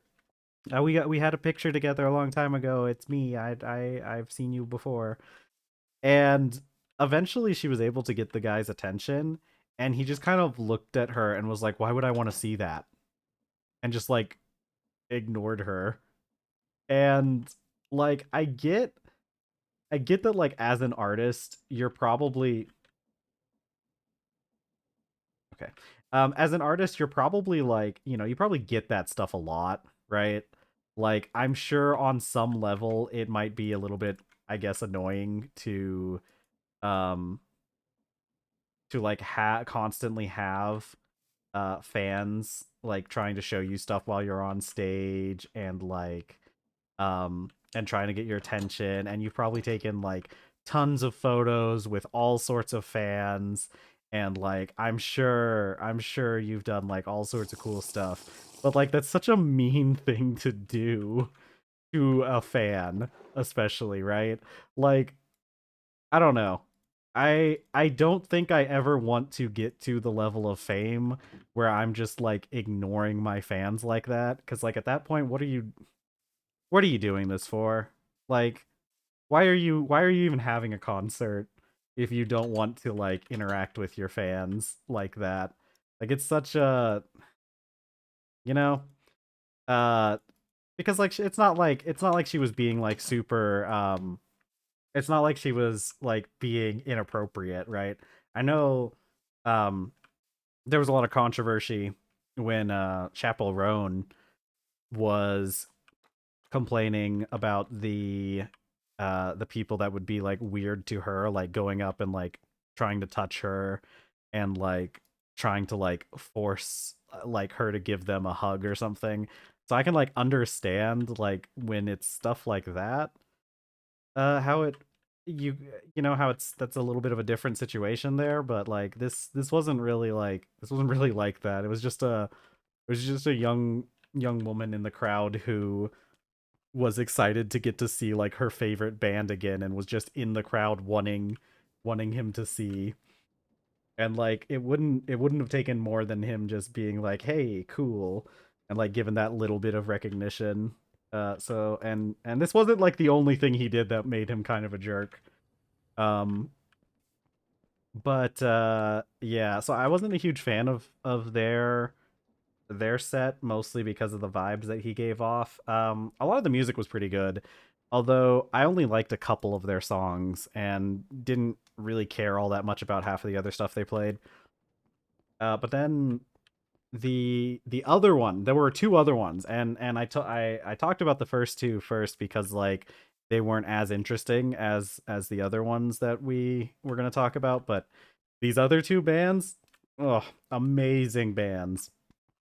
And not just amazing as in like I like their music, but like amazing as in they put on a really good show. um I feel like I've talked about this before on stream, but like Hollywood Undead was there, and Hollywood Undead, they put on a banger of a show. They were so like, they're such good showmans, uh jumping all over the place and like palling around with the other musicians and everything. It was really cool. uh I'll talk a little bit more about them when I talk about while I talk about the other band, because the other band, the headliner um for this whole event was Papa Roach. And Papa Roach, they put on such a good concert. The lead singer was all over the stage, hanging off of equipment to like get closer to the crowd. Dude was all over the place. But the thing that I really liked about, and I feel like this is something I didn't mention when I talked about this last, but the part that I really liked was Papa Roach and Hollywood Undead had such an amazing dynamic on stage together. Because they both, when it was their turn, they were both kind of like coming into like each other's sets and like talking, and they seemed to like genuinely like really like each other, which is very wholesome to see in the first place. But one of the things that I noticed about this concert, and it was from both Hollywood Undead and Papa Roach. They so they made a lot of kind of maybe crass or like off-color jokes, very very sexually explicit jokes. But like the interesting thing about it was is they made all their sexually explicit jokes to men. Like either like Hollywood Undead was like either it was like the two bands were like making jokes about like each other, um those kind of like lewd jokes about each other, or they were making lewd jokes about like men in the crowd, which the only thing I can imagine, because like obviously these bands have been around for a long time, the only thing I can imagine is that this was like a normal part of their set, but like at some point in the past, they probably like kind of thought about it, because like I can only imagine that they used to make these kind of jokes to like women in the crowd, and um at some point they realized they realized that like maybe it's a little bit weird to be doing that to women in the crowd, especially when you're talking about a band that's getting older, and so like a lot of the a lot of your audience is probably still going to stay relatively the same age, so it can be a little bit a little weird. Um, but I like to imagine that they just like said, okay, but we like making these jokes, so let's just uh make these jokes about like men, which removes like a lot of the kind of weirdness of it, because like nobody's really going to take them seriously when it's that kind of dynamic instead of when it's like young women. So that was a pretty interesting thing to kind of see how they assumedly, of course I don't know, it's not like I talked to them or anything, but it kind of seems like that's what they went with, and I thought it was pretty fun. It was a pretty fun concert. They were really cool too. Papa Roach was really cool. They they were very cognizant and like very they put a lot of effort in making sure that nobody got hurt at the concert. It's one of the things that they. Ooh, why is this not? Are you not training? It's one of the things that they brought up at the start of their set um, and throughout the set. They kind of mentioned like um, wanting to make sure that everybody like stays safe and nobody gets injured, because I guess they've had issues with that in past concerts where like the mosh pit just gets too big and somebody gets hurt. And so it was really nice to see them like put so much attention. Like I'm talking like they would kind of stop in the middle of the concert, and they had ways of doing this that didn't feel intrusive. Like it didn't really feel like they were constantly trying to like chide the audience or anything. Um, but they had things where they would like stop in between songs, and like I remember one part where the lead singer, he said like um he played it off as like a thing. He said that they do this thing where it's like um they divide we want to like make a space in the middle and like split the crowd into two sides, and it was called like I think he called it like the Comanche or like the war something like war oriented. But like realistically, he was just trying to tell the audience to like back off a little bit and give each other some space, to like create a hole in the middle so that people would have, room to move around a bit more, which I thought was really cool. Okay, what am I doing now? I need to finish this. I think I kind of messed up the roof on this a little bit, and I think I'm gonna go back and because I want this to be taller, lower. Maybe I want this to be lower. Maybe I want. What do I want? What do I want for this? I think this is fine. I like it this way. The only thing I don't like is I'm debating whether or not I should put roofing um slabs on the top here, because especially from a distance it doesn't look very good for these wattles to go without slabs on top, because it doesn't look right.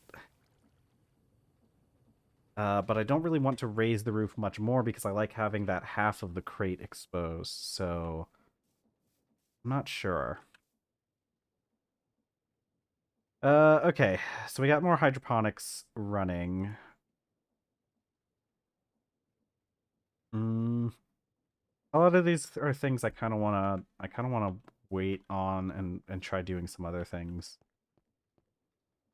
Oh right, that's what it was. We need to I'll add more of the layers onto the blast furnace. I think what we're going to do is I'm going to get some more storage. I need some more storage for my workshop areas. So we'll make a couple more. I'm gonna go chop down a maple tree. So I can get some like maple chests, and we'll use those. Oh yeah, I forgot I did this whole line of pineapples. I'm sure they'll be good eventually. What day is it? It's still spring. The pineapples won't really start growing until we start getting into like the height of summer, I don't think.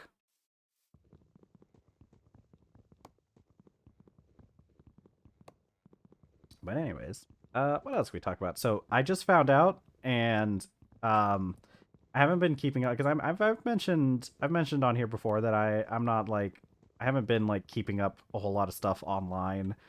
Um, Realistically, most of my online time is spent here streaming, and I just kind of go and do other things instead of just scrolling on my phone. Which means I've been kind of out of the loop for a few things.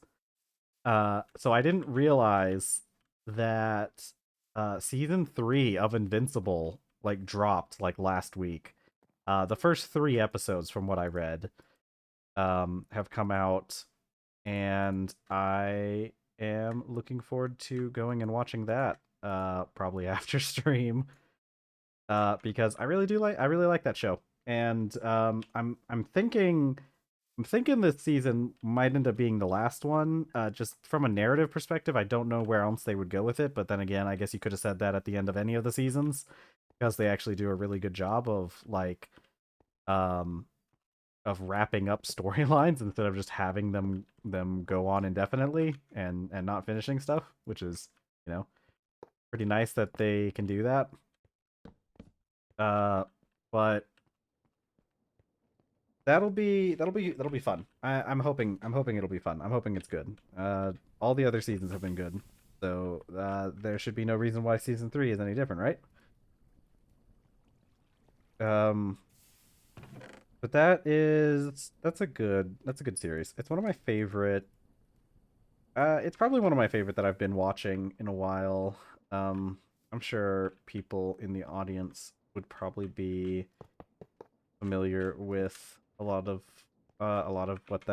what goes on in that show. I don't know how much. Well, I guess I can talk about the first 2 seasons considering it's been. Yeah, the train scene that was pretty rough. That is honestly so much more rough if you've watched the entire first season though, because of like all the it it hits differently because you get more context as to like exactly what's happening and who the characters are to understand like yeah why that is just so brutal of a scene. It's a good scene. That whole fight sequence at the end of season 1 is so good. um but yeah, I'm interested for some of the story beats from what we had at the end of season 2. There's a lot of really good things coming out. We've entered into like multiversal BS in season 2. Um so it'll be fun to see how that resolves itself. Uh multiversal stuff is I okay, look. I know that like recent media has kind of like messed up a lot of people's perception of like multiversal junk. Uh but like I tend to prefer multiversal stuff. I think if you do it properly, it's really cool. And there's a lot of really cool things you can explore when it comes to like multiverse travel. So I'm hoping they do something really cool with that. And I think they will because like okay, so um I'll talk about this without spoiling a huge amount, I guess. Is this bronze? Is bismuth bronze? Where is my normal bronze? God. Really should set up that area. That would be a good idea to do now. Yeah, I never I haven't gotten around to watching um the third Spider-Man movie, the most recent third Spider-Man movie. You have to be explicit because there are a lot of there are a lot of Spider-Man movies out there. I need signs. I think maple sign would probably be the best. I think we're just gonna do maple signs. Um, I need sticks and I actually need some ladders too, don't I? Take these ladders. Let me take these sticks. And then let me go get some planks. And notably 1/3 movie missing. Yeah, true.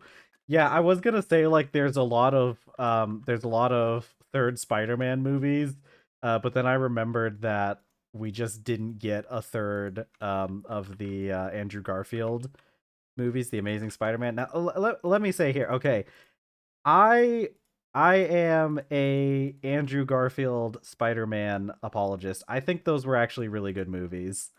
Um, relatively speaking. I think they were really good. I think they had a lot of really good they had a lot of really good stuff with Spider-Man.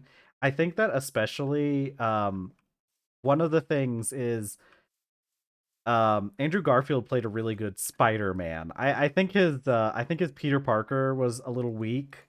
It was definitely not the best Peter Parker. I think like Tobey Maguire definitely.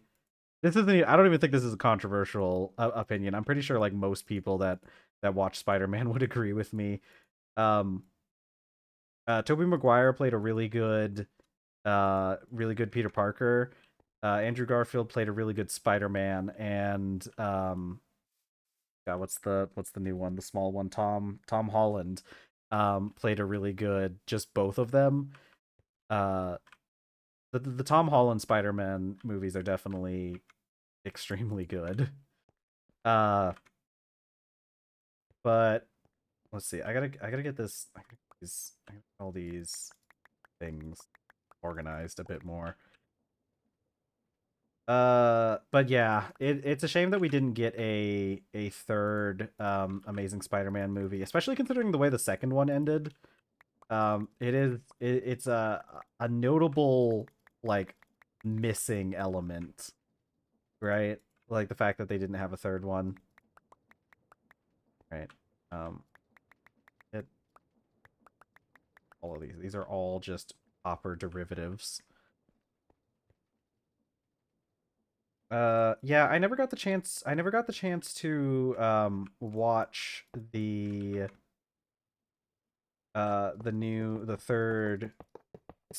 newest third Spider-Man movie. I never really got the opportunity. It's kind of because like I'll be real with you, by this point in time I just I just I just don't watch Marvel movies anymore. I was never like a huge fan of Marvel movies in general.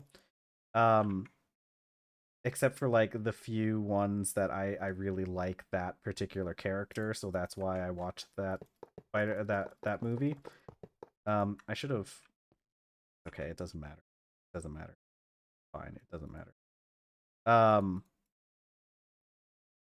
but like there were only a few characters from the MCU that I was like actually invested in watching, to be honest. I've always been a big fan of Iron Man. He's always been one of my favorite characters in comic books, mostly just because like not really a he's not like your standard good guy. I remember when I was a kid, I I had a book. Like this is the craziest thing. I had a book, like an actual like novel, not a comic book, just a novel that was about Iron Man that I read. I think I like picked it up at school or something. Uh and trying to figure out the best way to set these things out. But I picked up like this Iron Man like novel from school, and it made me really appreciate and like the character a lot. Uh, good. I do this differently. But with like, let's see, after all the lackluster series, yeah, that was definitely around the time when they started doing a lot more like series, and when they started doing like after Endgame, really, there wasn't really much of a reason to continue watching, I guess. Um, so let's put that there. And I mean, like I said, one of my favorite characters is Iron Man. I'm glad that he got some cool scenes towards the end of the series, or towards the end of the life of Marvel, or the good parts of the MCU, I guess. But he like after he's gone, it's for me it's kind of like I don't know, not much of a reason for me to keep watching after that. Okay, and then do bronze. Okay. And I don't know, I liked most of. I think like the main thing is like the Marvel movies, just like if you've seen one, you've pretty much seen them all. is what I think a lot of people would say is the issue with a lot of them. They're very samey, very just they're just all Marvel movies. That's what you can say about the Marvel movies. I mean, if you really like Marvel movies, that's great, but if you're at the point where you're kind of bored of them, it's just they don't really do much to like really set themselves apart from each other. Dude.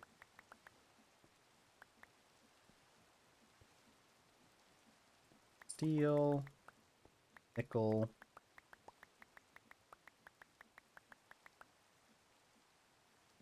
I did really like the Spider-Man movies, though. I will say, I haven't I haven't seen the third one, so I can't really speak on if it holds up for the third one. But the first two Spider-Man movies of the MCU were actually like really good and like notable exceptions um to the rule when it comes to a lot of Marvel stuff. And they're actually good enough that I recommend them to people who don't even really like Marvel. Okay, that's good to hear. I really need to go and watch it at some point. I keep meaning to because um like I'm saying they're really good. Um they're really good compared to like other Marvel movies, and I think they did such a really good job with the characters. Uh Enough to where I'd recommend them to non-Marvel fans because I think they just did a really good job. Tom Holland's a pretty good actor. At least he does a very good job as Peter Parker and Spider-Man. Uh so and I feel like Spider-Man is such a kind of ubiquitous character. Almost everybody loves Spider-Man. I don't think I've ever met a single person who would say like they just do not like Spider-Man as a character. There's at least not like in general, I guess. There are certain iterations of Spider-Man that maybe some people wouldn't like. I think ironically the issue is that like the bigger of a fan you are of Spider-Man, the more likely you are to not like certain iterations of Spider-Man. Whereas um if you don't care that much, it's whatever. It's just a fun uh he's just a fun guy. This is bismuth bronze. Why? What is happening? What's happening to me? What is happening to my character? Why? Why? Okay. All right. I don't know exactly what happened to my character there for a second, but he's fine now. Bismuth, bronze, and steel. Uh, brass, nickel.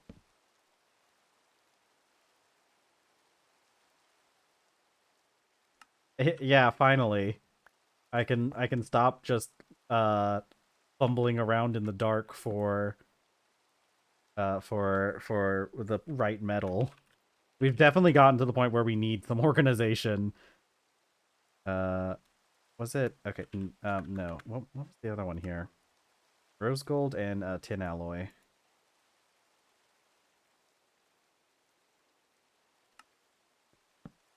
And then this one is sterling. Oops, on the wrong layer. How the heck do you spell sterling silver? It is with an E. Silver and wrought iron. There we go. Now, until it gets to the point where I end up with so many different types of metal that I won't be able to keep it organized this way, we should be good. Because this will help us find things, and I can stop fumbling around for everything. Okay, we need more iron. I need to put a couple more ladders up here. Okay, just one actually. All right, we need to go get more iron. We're out of iron again, unfortunately.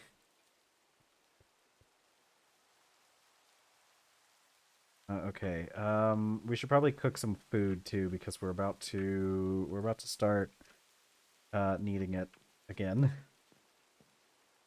I think one of the things that I really want to do is there. Hold on. Soup.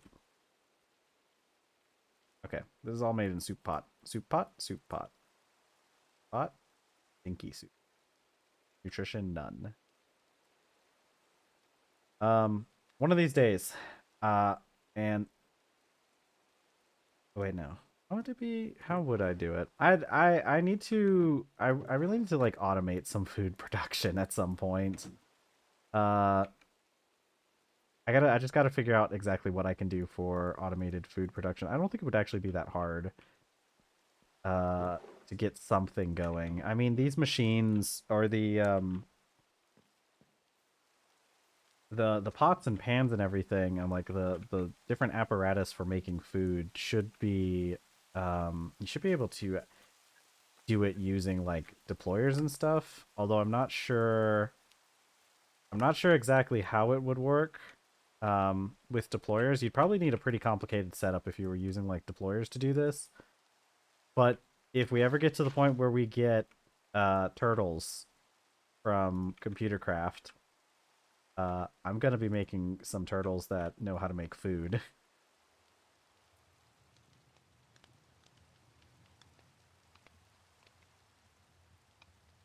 Okay, bowls. Yeah, we'll take this food out with us, and that should be more than enough food to survive for a little bit.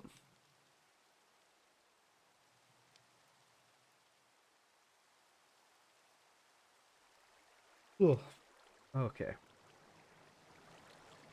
Yeah, I think it would be pretty complicated, but I think that we can definitely set up some sort of we could set up something that could be run by turtles. We could set up a turtle kitchen, a kitchen run by turtles. And I mentioned this before, but I will be if I may write any code, any turtle, any computer craft code in this, I'll probably post it on GitHub so that anybody else who wants to play can have my turtle programs, and we will be doing that all on stream. Uh, there will be there are coding sessions in our future here on stream. Uh, because I would like to just do the coding in the computer craft uh menu, I guess, the computer craft um the IDE or whatever you could call it. So that's gonna be that's exciting. That's exciting for me. At least I do enjoy coding. I do enjoy me a good coding session. So I'm thinking a turtle for the kitchen is definitely in the cards. Uh, yeah, I I've only really worked with computer craft one time. For this one map or this one world I played with a friend, and it was really fun. And I'm gonna be doing that. the It's not as, I mean, it's one of those things where you have to have a basic I mean, like, once you get like a basic understanding of programming in general, it tends to be easy to like learn new languages. So most of the thing is just like finding out like what you need to do. And Computercraft has pretty good documentation. You can just go on to I think it's linked through their GitHub, but their wiki just contains a whole bunch of information about all their documentation and all the different things you can do with it. Um, so we will be referencing that quite a bit. Ooh, you know what? I bet I could write the Computercraft documentation into Computercraft. That'd be pretty funny. Um, but yeah, the main thing with like turtles is they can like.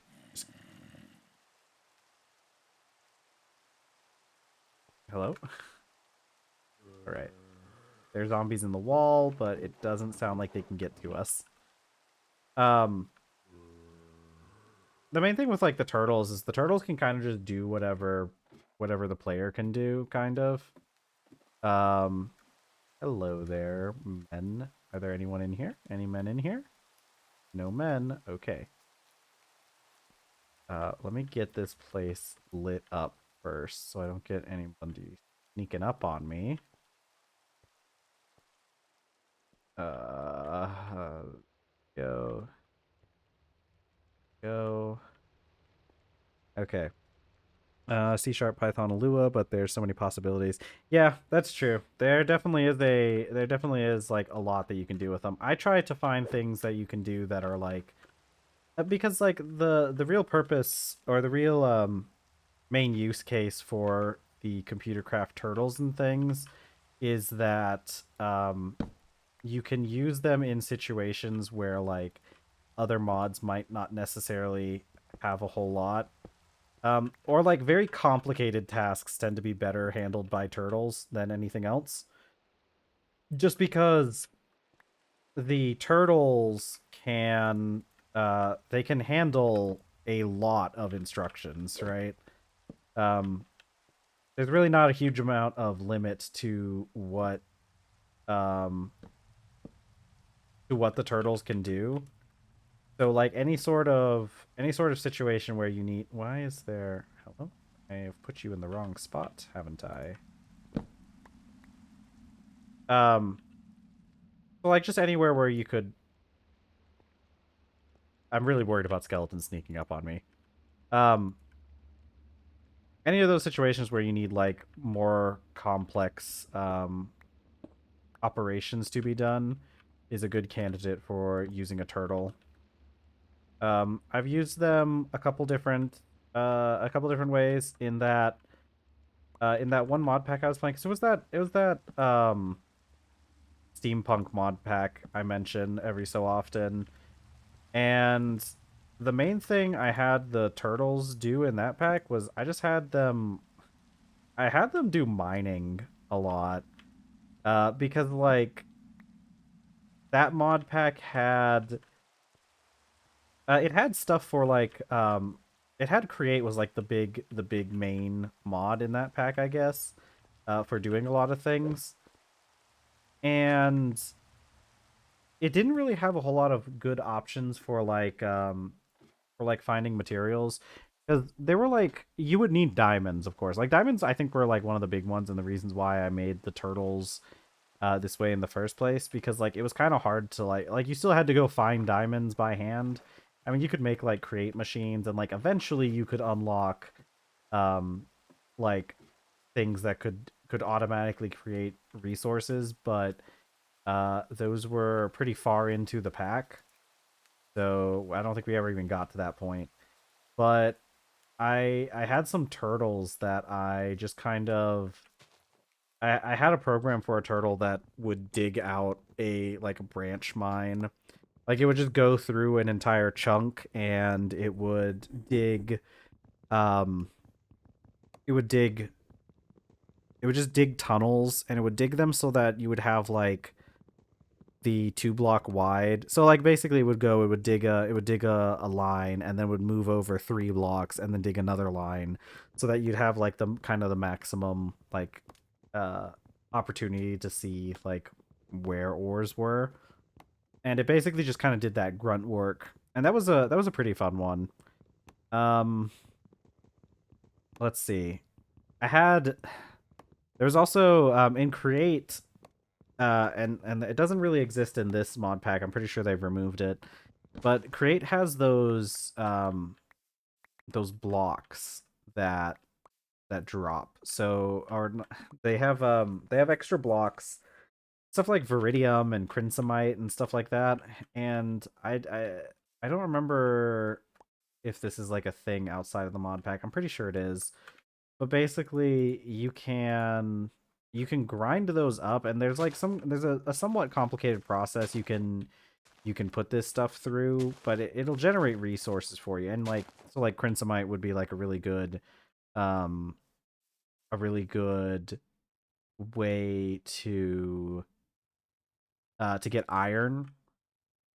But the issue with that stuff is like they spawned in really big veins, which was like a good thing and a bad thing. Because I mean, like first of all, we're talking like massive veins. The issue is like, you know, mining hundreds of blocks by hand can get a little bit tedious at times. So I had a turtle that I put an algorithm in it to supposedly this algorithm would have allowed it to go through and mine an entire vein of that stuff. It had some bugs with it that didn't work out completely in practice. It was a very simple algorithm too. It wasn't anything super fancy, so it was prone to having issues. But that was a fun project to do with that to do with the turtles. I didn't really get a huge amount of stuff with turtles, so I think this game is going to this mod pack is going to um, have a lot more done with turtles in it because just because of how much better they are at doing like those large problems and how many large problems are in this mod pack, like how many times extra you would need something that can do like that extra work. So I am anticipating to use turtles a lot more in this, but I don't have the experience with them just yet. But I did do a couple things with like computers themselves. Um, I think I mentioned I had one, I had like a storage system which was pretty fun. It had like a display that gave out that read out like how much room was left in the storage system. So that was a really fun one. Um, but I'm expecting. I'm expecting. I don't know what I'll do with the computers. I do know that I want to do. I want to do some basic programs when we can get a pocket computer. Because the there's a lot of things that I do very often, and sometimes I use like my off screen calculator, which is just a normal calculator. To do calculations and stuff, and I would like to eventually have a calculator program for my pocket computer so that I can use that instead of having to rely on the IRL calculator. Okay, okay, I'm getting to the point where I can't like reach up and get things anymore. Where's my scaffolding? But other than that, there's a couple things I'd like to do. I mean, I've mentioned this before, but I don't have like coordinates. I don't have coordinates or like a map really in this, um, except for that one map that just crashed the game and destroyed my shears. Aside from that map, I don't have any sort of map or mini map add on here. So one of the things I would like to do once we get computers is work on some sort of GPS map system or some kind of like. Oh, welcome back. Um, some sort of GPS system. I have an idea, and I'm not sure exactly how this will get implemented, but I think I can do it. I have an idea where I want to make a I want to make like a waypoint system or kind of where I want to make it so that you can have like your pocket computer and you can like type in coordinates. Oops, that's not where I want to be. You can like type in coordinates and have like a GPS and have like an indicator on like the pocket computer that like points you in the direction of those coordinates. I think would be really fun.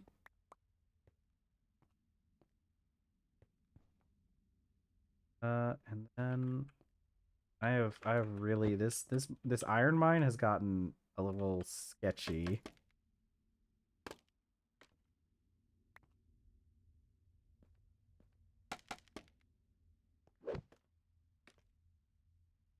Because, like I've mentioned before, I really like the idea of having a lot of things in this game be done like in game, which is why I've kind of modified my mod pack to be the way that it is. And I'll be real with you, it's almost entirely just a like streaming thing. I don't think I would necessarily do like this, like go through this amount of effort if I wasn't streaming, just because I think it makes for pretty good content.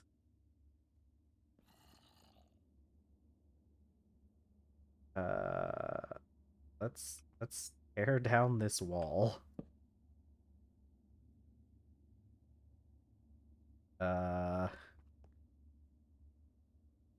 Tantalite is. Don't. Hey, where am I even? What am I even? Let's try to scrape up all the stuff that can from the bottoms here first before we start uh scraping at the walls as much.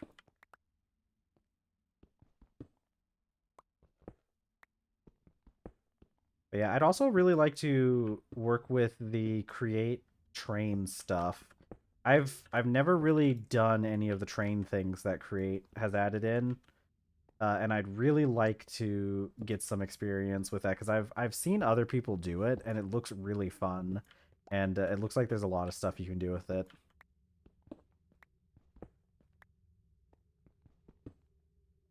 And it'd probably be pretty helpful in this mod pack, especially like eventually we could have like a train going out to the ocean instead of me having to run there every time.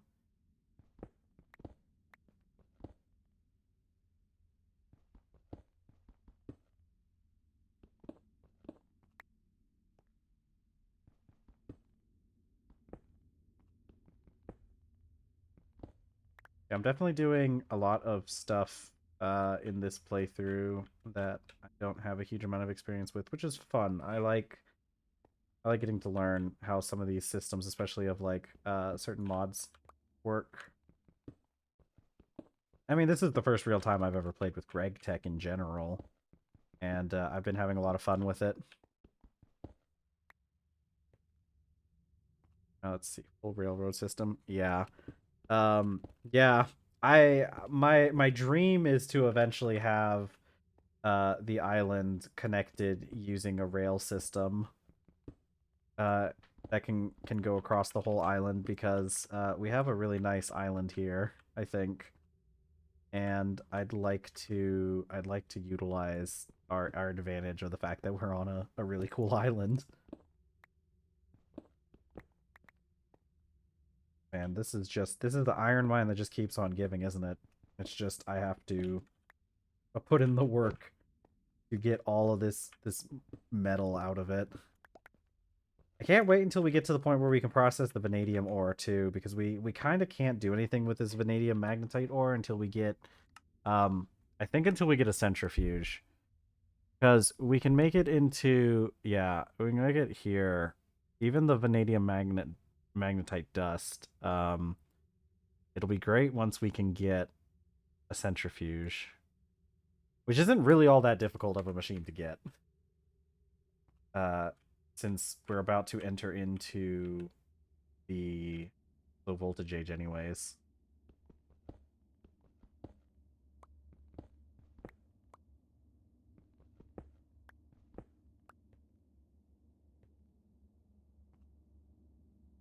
Yeah, I think we'll get this iron and then we'll add a little bit more onto the blast furnace. We need to do some more iron anyways. I mean, we needed iron for we're gonna need some more steel.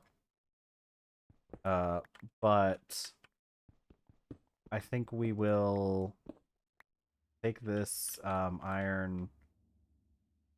I will add at least one more layer onto the blast furnace just so that it's easier to make steel. Because I kind of forgot that like adding a layer onto the blast furnace requires like 12 sheets of iron, and that is not a huge investment at this point, but still a pretty decent one.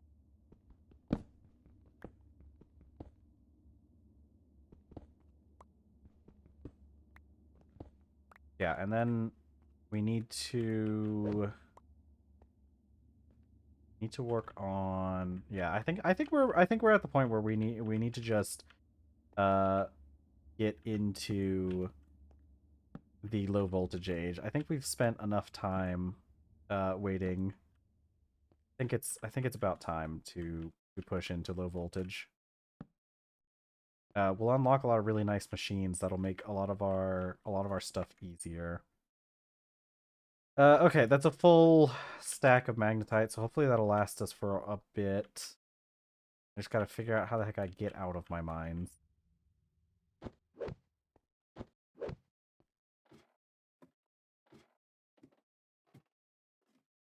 Yeah, I'm thinking it's time. It's time to push into low voltage. We have all the stuff we need, for the most part. I think we need a couple more. Let's see. I don't think we need too much more stuff. I know we need to do the rubber stuff. We have the latex. I think we're going to need that one. What was it? What was the thing? We need another mold, I think, for the rubber sheets, but that's about it. And that's easy. That's just 4 plates of steel at this point. That's not that bad. I wonder if all of our cows are grown up yet. I gotta check on them. I don't think we had any babies being expected. So I don't think there's a need to do anything with that.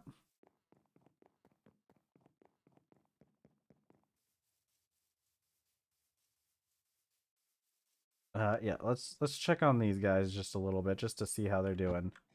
We don't even bother with we don't even bother with shearing the alpacas at this point. We have wool.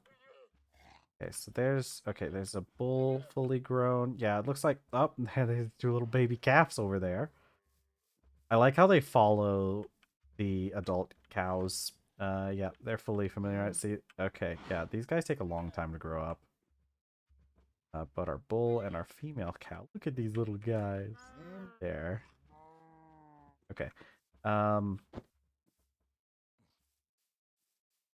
right, our pineapple bushes are still doing their thing.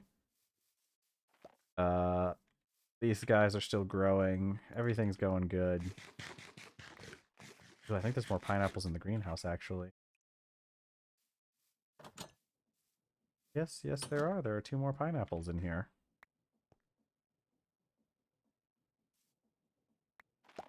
And our rice is doing good. Our soybeans are all matured, but we're going to leave them in here. And this is basically like our backup food.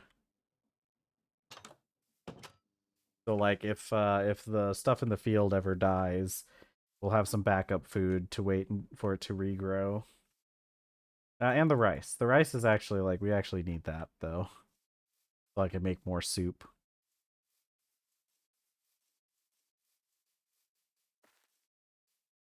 Okay, I'll go put this magnetite in our forge hammer. I really want to get the ore processing stuff like the ore washer and some of the other things. One of these days. One of these days.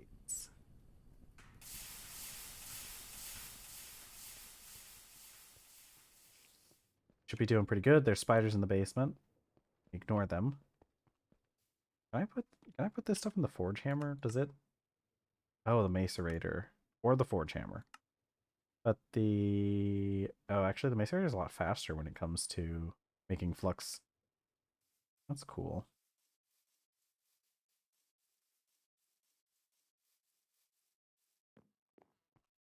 Ooh.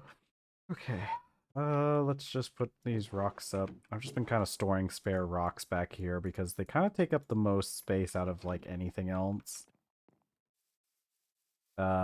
Oh, I need to go check on the coke oven was having issues transferring creosote.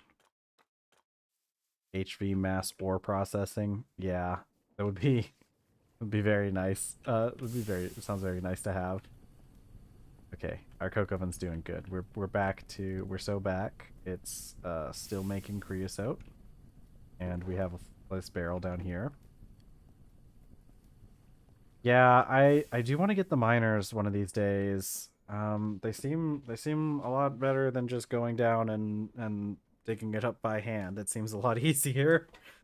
So we'll have to do that at some point. Yeah. 'Cause I'm pretty sure I think you get access to miners in the low voltage age towards the end somewhere, but they're not like super good at the start, obviously. Kind of just the way this mod pack plays. Okay, where's my other two dust? Come on. Aha.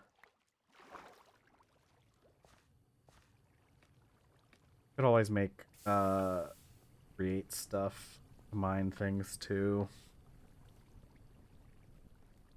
But I know a lot of that's a lot more destructive than probably than what I really want to do. Okay, Crucible. Time for Crucible. Uh we don't really, yeah, we're just gonna do this.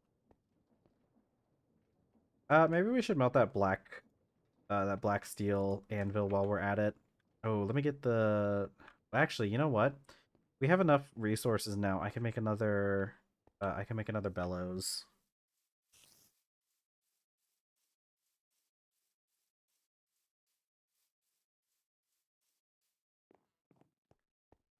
Let's see. Take all my pineapple fiber, spin it, the yarn. Yeah, see, we're getting some of the primitive quests with that. Primitive age quest. Pineapple. Flask. We never even bothered making a leather flask. We've only made an iron flask we went straight into. Oh yeah, I forgot they added this, by the way. This is one of the major things that they added with the recent update was they added the ability to make paper out of wood. And it looks like they've added quests to explain that.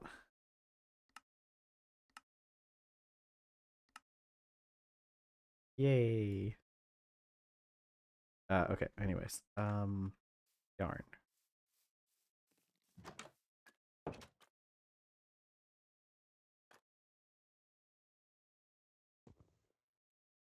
Yeah, so this should get us 3 pieces of pineapple leather.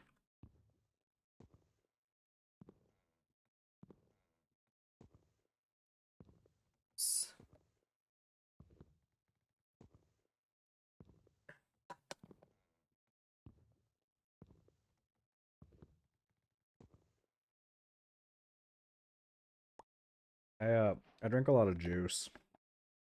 I mean, it's moderately better for you than soda, right? I know that like a lot of juice, especially like, you know, juice you buy at the store is it's mostly just sugar water, anyways. So it's probably not like that much better for you. It makes me feel better though. It's probably got like extra stuff in it though. Like, I don't know. This one's like cranberry and pomegranate, and it probably has like antioxidants or something, which I remember being a big thing that everybody was really into a long time ago. But I don't think anybody cares about them as much anymore.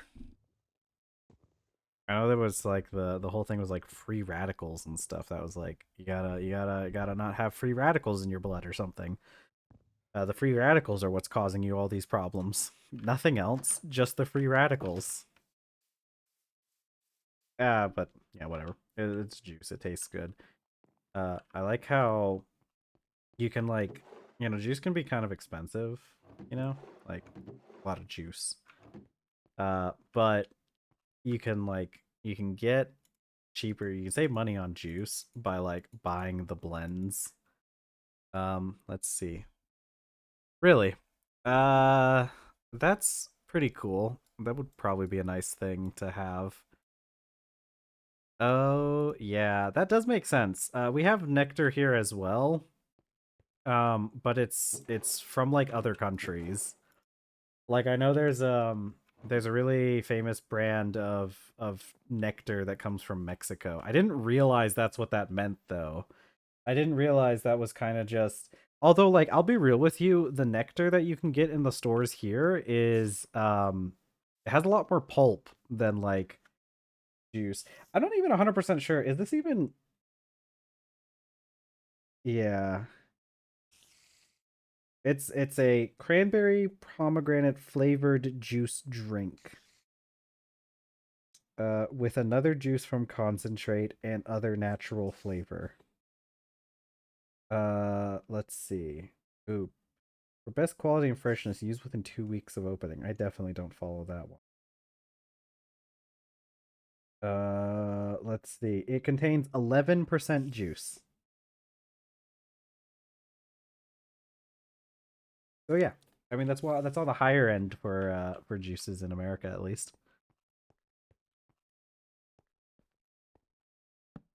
Okay, so now we got bellows. We got extra bellows. Now I don't have to keep stealing them from the blast furnace. Okay, charcoal on the fire, flint and steel. Go. I mean, I think the thing is like most people in America, well, I don't know. I guess I can't speak for all Americans when it comes to stuff like this. Um because there will always be people that will prove me wrong. But in America, I think most people kind of understand that the juice that you buy isn't necessarily 100% juice, and I'm not sure how they fully determine it, because I think what it is when it says like I think the percentage is just like the percentage of like actual juice. Most of our juice in America comes from concentrate, so I don't know. I don't know if they're like 'cause the first ingredient's water, so like they have to add the water to it to like you know take it from being a concentrate back into being a juice. But I don't really know like is that 11% just like the 11% of concentrate they've added or like I don't know. Nobody's gonna know for long though with the way our FDA is going. So oh well, womp womp. Yes. But yeah. This one's just cranberry, but most of the other ones are apple. Actually, I wouldn't be surprised. This thing probably does have apple in it. Let's see. Cranberry juice, grape juice, pomegranate juice. No, this one doesn't have apple in it. Uh, but apple is the other juice that they cut juices with. That's what I was one of the things. If I had to choose only one, I'd pick apple. Um, I'm not a huge fan of orange juice. It's not that I don't like it. Um, it's just I'd rather have apple, which is good news for me because they cut a lot of the juice here with apple juice. Like if you go to the store, like there's all sorts of crazy juice blends and whatnot, like all these crazy flavors. Like I got one recently that's like a mango dragon fruit juice. Uh but it's like it's apple juice with mango and dragon fruit added to it. Ooh, apple cider's really good too. Here in the States, we typically only get. I don't know how it is for you guys, but in the States, we typically only get like apple cider during the fall season, which doesn't make sense because they have apple juice all the rest of the year. And I think you can get, I think you can get apple cider any time of year if you really want to. It's just during the fall season is when the stores have a lot of apple cider. Um, I have a fun little recipe for apple cider uh, that I learned when I was working. Um, One of the things I haven't really talked too much about like some of my past jobs, I guess, but uh, ooh, that's pretty good. Also okay. I also think that we might be talking about different things. I do remember hearing this. Um, in America, apple cider is generally assumed to be non-alcoholic. So I don't know if we're necessarily talking about the same thing. We do have alcoholic ciders here, But when you say to an American apple cider, it typically means non-alcoholic. Which I'm not exactly sure. I'm not actually sure what the difference. I think like the main thing is like I think apple cider here in America is more of just like pure apple juice as opposed to like juice from concentrate. Um, I do like the alcoholic apple ciders though as well. I have had a few of those before, and if I am going to drink any sort of malt or like any of those kind of beverages, I will go with a cider as opposed to um, they're alcoholic or alcohol free. Yeah, yeah, because I think for us I think for us the thing is like it's generally going to be non-alcoholic, whereas in a lot of other countries if you say cider they typically think of the alcoholic version. Okay, let's see. I think I have all the stuff there. I'm going to take this out and we're going to make a I'm gonna put everything.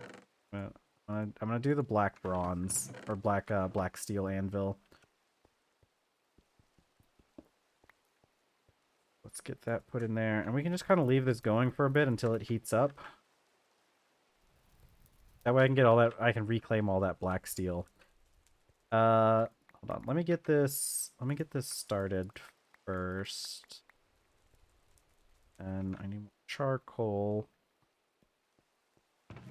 I'm not a huge fan of those kinds of. I'll be real with you. I'm actually not a huge fan of alcohol in general.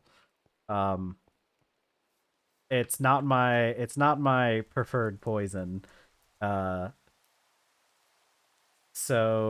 I haven't really drank alcohol in a really long time. Uh, but when I go for alcohol, I tend to prefer the harder stuff. So I'm not a huge fan of the lower percentage drinks. Wine is okay. I'll definitely, if somebody gives me wine, I'm not gonna say no to a good wine.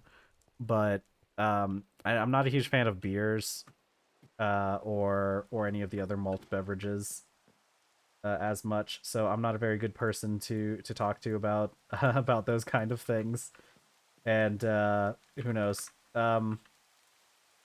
I've heard people say that like um I mean I would also like I would also be like I will admit that like here in America I don't think our beers are really um can really compare to a lot of the kinds of beers that they have in Europe. I have heard they're much better in Europe, and our beers are kind of not that great. Although I have had fancy beer before, and it was okay, but not something I would think I would ever go out of my way to drink. The only reason I had it was because it was at a Renaissance fair, um, and they had a really they had some fancier beers there, and I tried one, and that was pretty good. But if I wasn't at a Ren fair, I don't think I would pick it. Let's see. Uh, I gotta wait for my iron bloom to finish. While we're waiting for the iron bloom, I need a deployer. The deployer is the big thing I need. I need to because I need the deployer in order to make the electronic circuit deployer. So we need the electron tube. We need those resistors and those tubes. But we have the things for that. Okay, let's go make a few let's go make a few batches of glass. And that way uh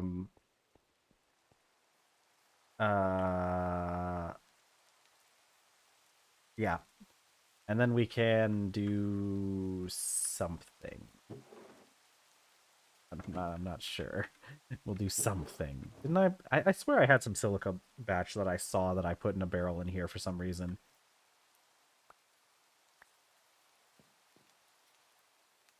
Let's see.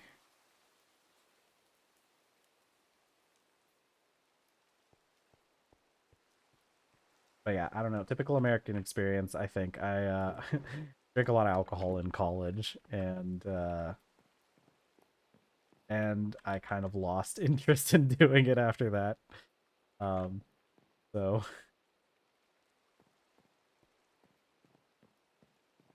let's see. Okay, I do have a couple batches. We'll do these three because like this will get us what, 9 uh things of glass dust.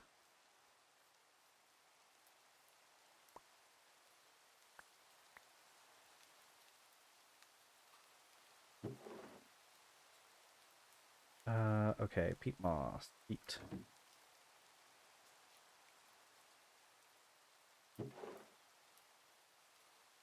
Then okay, and I like this with a flint and steel. Yes.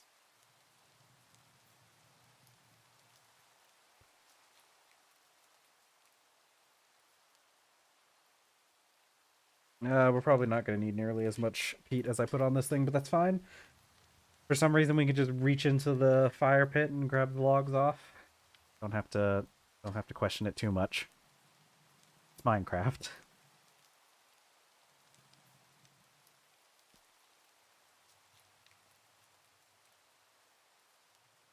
Yeah, there we go.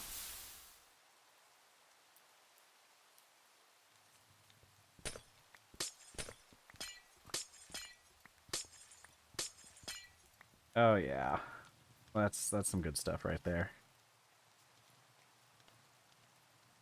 Breaking the glass.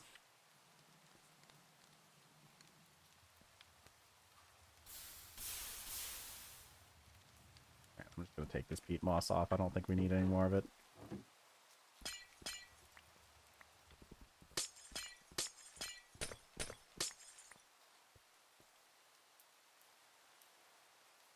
And boop, and boop. Okay, so that should get us 9 pieces of glass dust. Oh,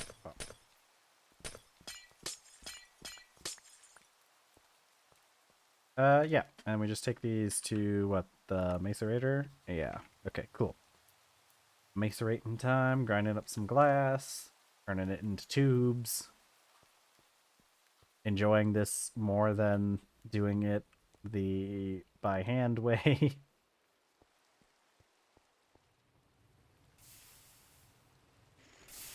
Oh, it goes fast. 6 ticks in order to do a single operation. A little loud, but I think we'll survive. Okay.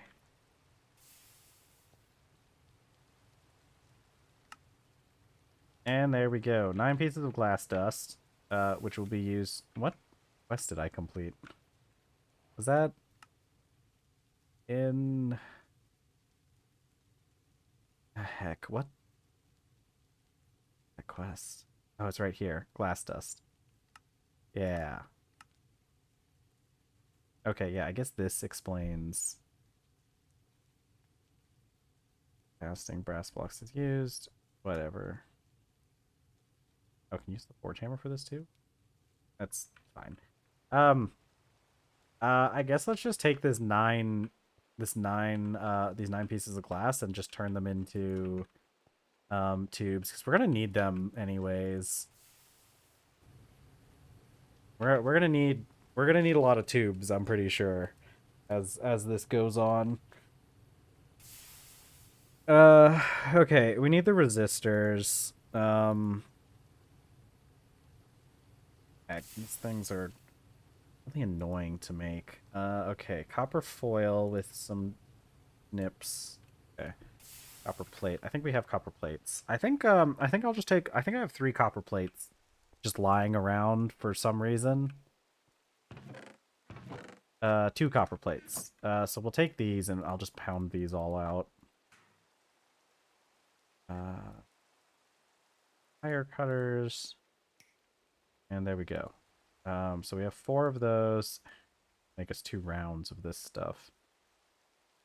Okay, charcoal dust, macerator. I'll do up a whole, I'll do a whole stack of charcoal. We have so much charcoal at this point. One of the great glorious things is look at how much charcoal we have. It just keeps making us charcoal. Oh, hello there. Yep. Okay, I'm gonna step away from it a little bit. Hi there, kitty cat. Hi.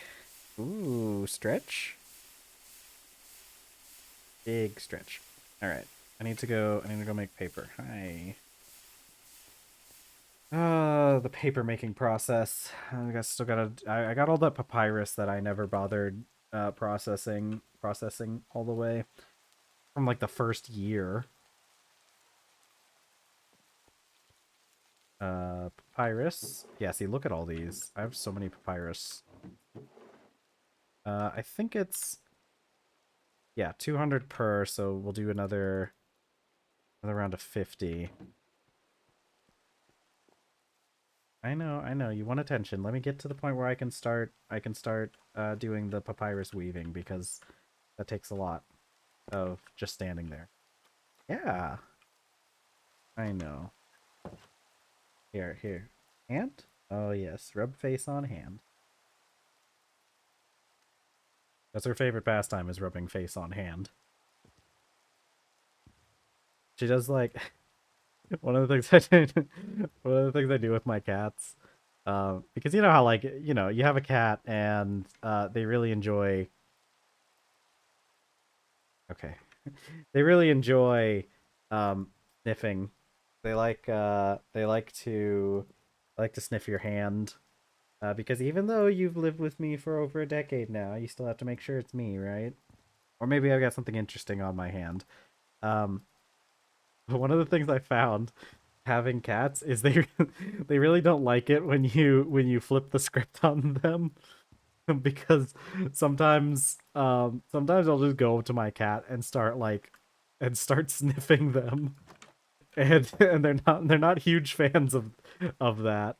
I found for some reason it's different if you're the one doing it to them. They get all offended if you sniff them. Yes, lick. I've also found there's it depends on the cat. I've noticed one of the big things I've observed with cats is that um I have theories on this and like ideas about how this actually works. Um yeah, you're gonna make it hard if you're gonna be like around the mic. That's like the one place I really wish you wouldn't be. Now come over here. Come here. Come here. Come on. It's better for you to be in my lap than to be on the table. Yeah? Yeah, it's true. It is better for you.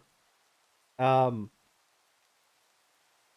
but so cats, one of the big things that I think people that don't own cats have some trouble, or like new cat owners struggle with, is understanding some of the ways that cats work, like some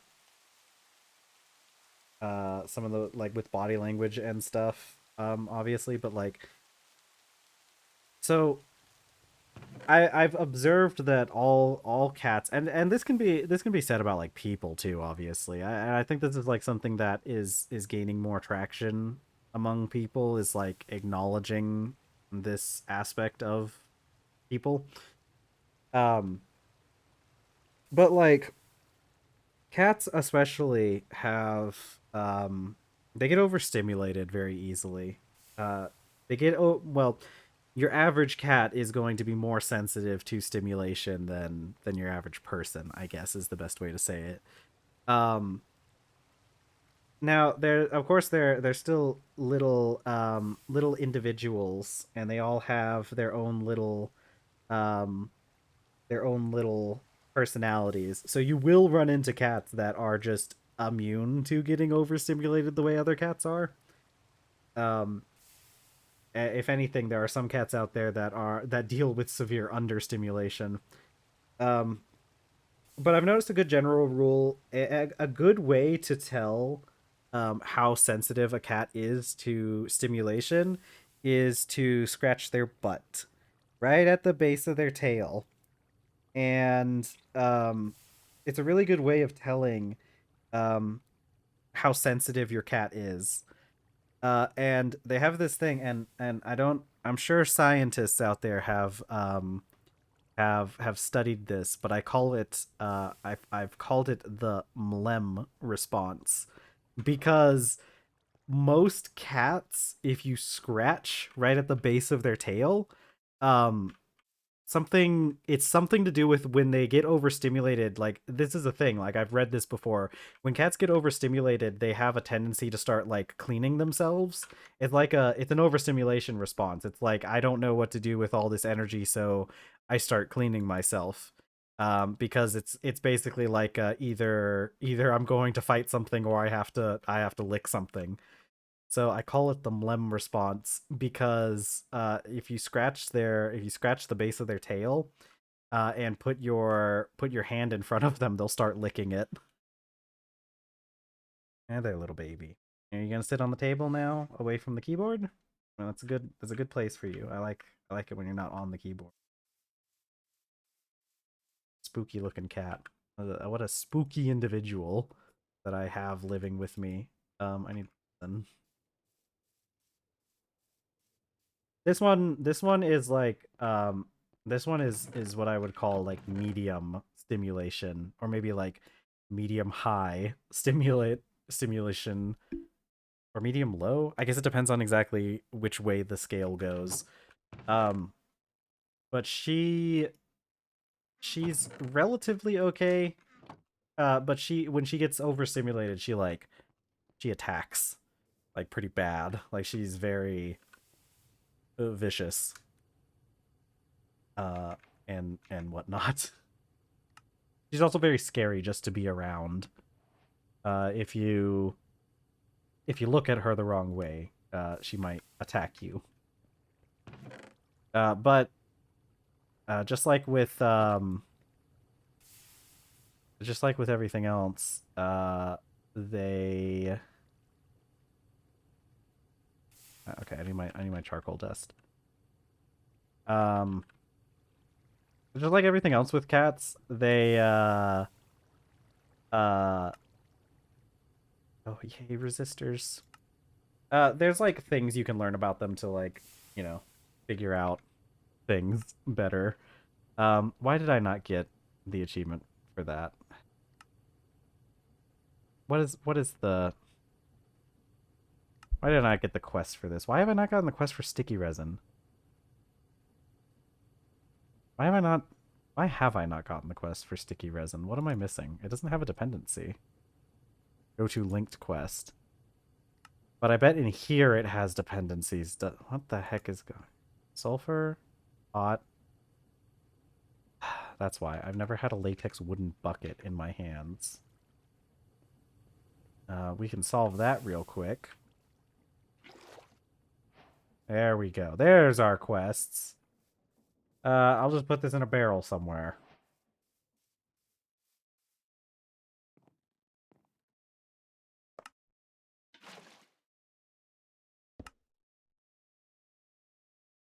But yeah, cats definitely take a lot of patience to understand.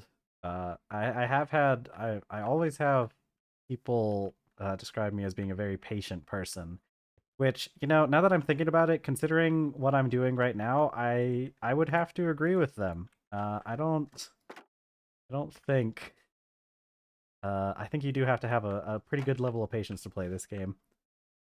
Yeah, it's really hard sometimes. You always have to check when you're doing progress to make sure you don't, like, accidentally miss a vital requirement.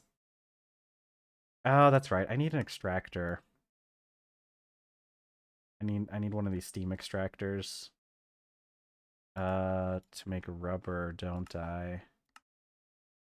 Let's see. Alloy smelter to make rubber bars. Okay, so here's the thing.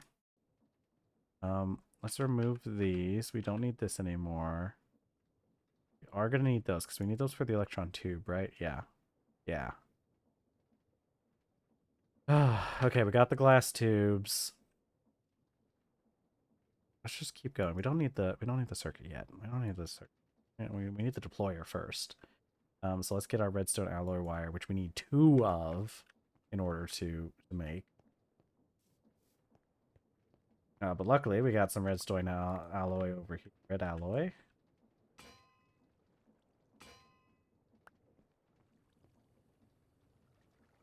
Now, they say patience is a virtue, and it's one of the few ones I have.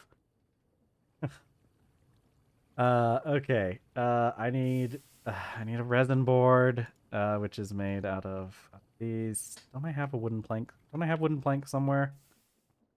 I think I have wood dust lying around somewhere. Okay, whatever. We'll just make. I'm just gonna take these logs and cut them up. We really should get that saw at some point because it really would give us better returns on these things, and I wouldn't have to go get so many trees. But if I remember correctly, the thing's kind of a pain to get. Also, don't you need like things for it? I don't know.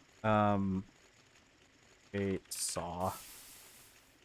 Oh, that's right. It's stupid saw heads. They really aren't that difficult to get. Like I could make these out of copper, and it wouldn't care that I made them out of copper as opposed to something else. How long do I have on these? All right.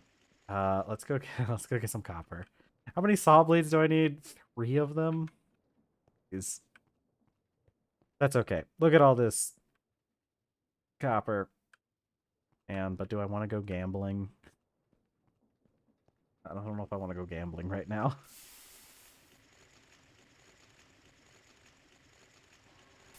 All right, give me 3 of those plates, so I can make the 3 recipe. Just because it looks cooler. We'll have to make some more sticky resin later too. I don't even remember where we're getting our sulfur from. I think the zinc. I think sulfur spawns around zinc, and that's where we've gotten most of it.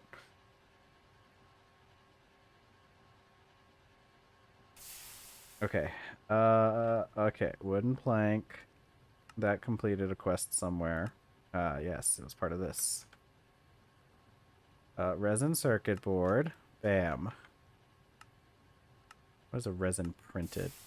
Copper wire? Okay. One electron tube, please. I need a 1 plate.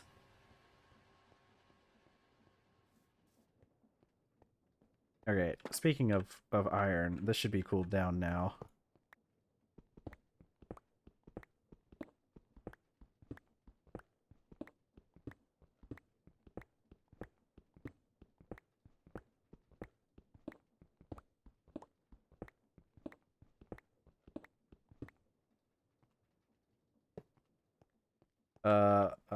Iron, brought iron. Yippee!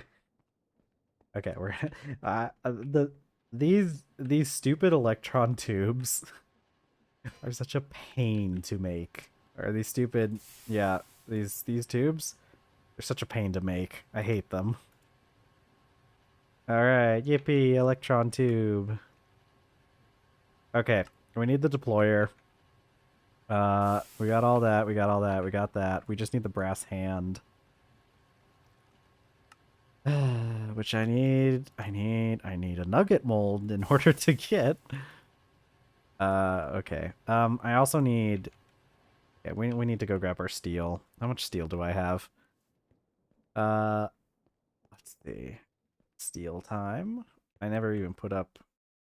See, look. The thing is, like, I don't have. I need the steel. They keep being pretty stupid until you make the assembler recipes. Yeah, that'll be. I'm looking forward to it. I'm excited to make millions of these stupid things by hand. Put that there.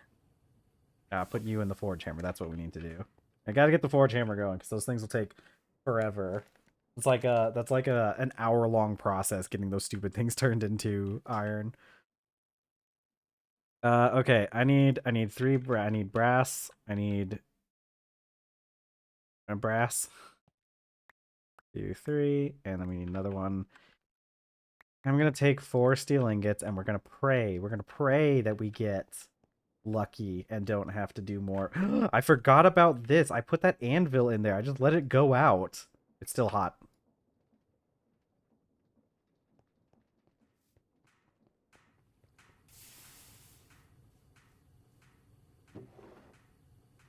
Another sack of charcoal.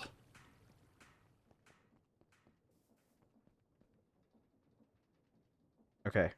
I need to get I really want to get the extra automation over here eventually. Because eventually I could make it so that this thing would just do it itself. Okay, let's go gambling, guys. Oh. Oh, dang it. Okay, we lost a iron ingot. An iron ingot. And iron, it's steel. I swear this gambling mechanic's gonna make me go insane eventually.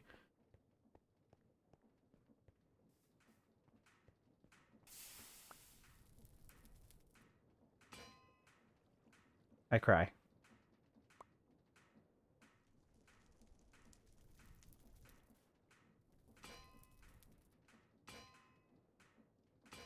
Oh, okay, but the brass plates are fine. I see.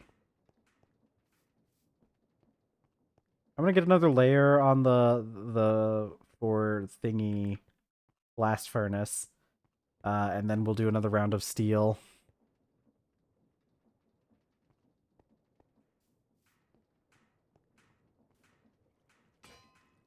Yippee. My file. What I really need to do, especially now that we're starting to get pineapple production going, I really need to make the what's it?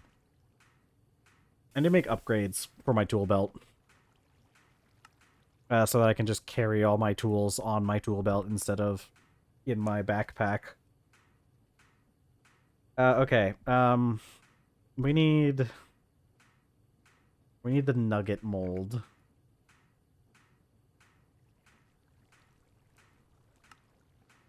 Okay, come on. What do you mean? That's how you make the nugget mold, right? Nugget mold. Hammer, mold.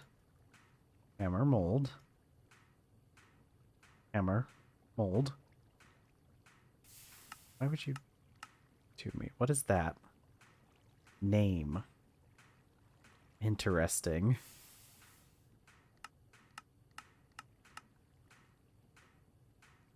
Why won't you... What else could we do with this? Let's see, the issue, these recipes. Rocket! No, it's a chain. Why... Whatever happened to... I had a mod that would let you change the things. I don't know, maybe I'm not... Nugget? Okay, come on. What do you mean? This is your recipe. This is your recipe for this. Empty mold. Did I make the wrong kind of mold? No. No, it's fine. Fine. Fine. Why won't you give me? Give me what I want. Yeah. Coinage. Ooh, I do need that plate mold at some point. Yeah, see, this is not...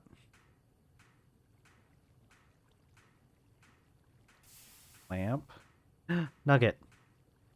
Oh, okay. Sure. Okay, alloy.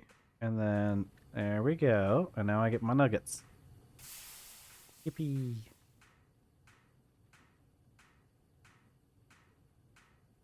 That's not right, is it? Oh, okay. I need.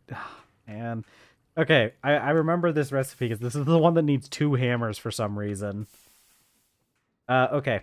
How are you doing in here? Yellow, white? Good.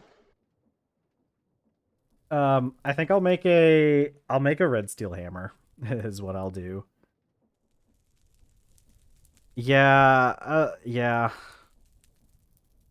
Yeah, that's why I purposefully you could see it when I was going for it, but I installed the I think it's called like polymorphic or it's poly something.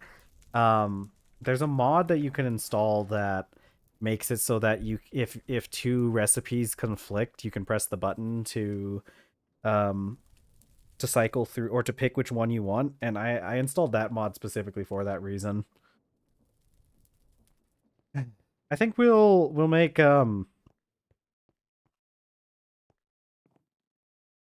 something. Yeah, we'll make something. You know, I could just make like a stone hammer, couldn't I? That's not cool.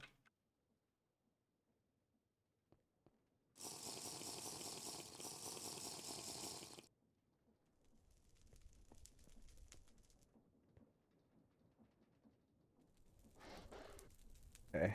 I'm gonna babysit this thing for a little bit. Since it's going to need it. And with this black steel, we'll be able to make more red steel.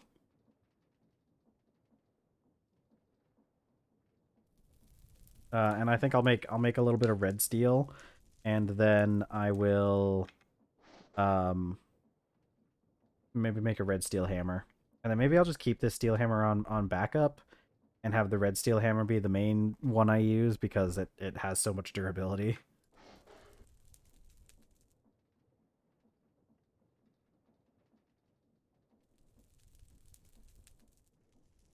What does it take for red steel again? It's like rose, gold, and red steel.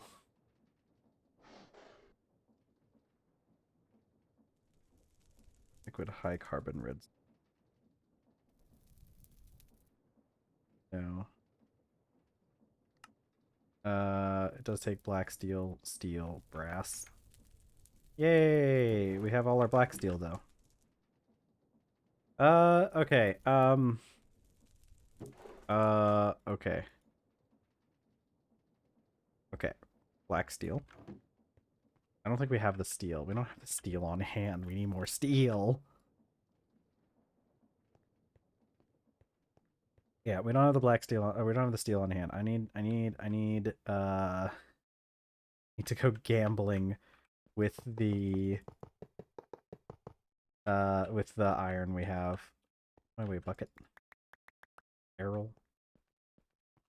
Yeah, because we need a lot more. We need a lot more. We need a lot more of everything.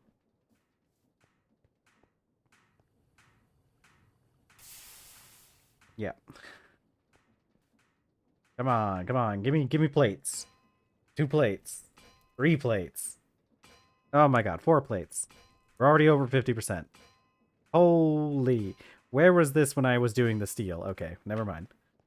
Never mind. We got 2 piles of we got 2 piles of the dust. How do I even wasn't the issue with this stuff is that I can't do anything with it. I can use it in the alloy smelter to make tin alloy, which is actually really good. But then again, the alloy smelter doesn't require wrought iron dust for that. I could just use a normal ingot. Yeah, I think this just gets melted back down into iron. It's basically cast iron at this point. Okay, steel. I appreciate the time. I appreciate the little piles of stuff, but like, man, what am I gonna do with any of this? All right, let's get putting some plates.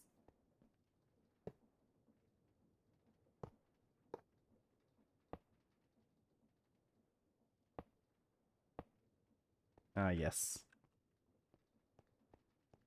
Maybe I'll just try and turn all of those into plates.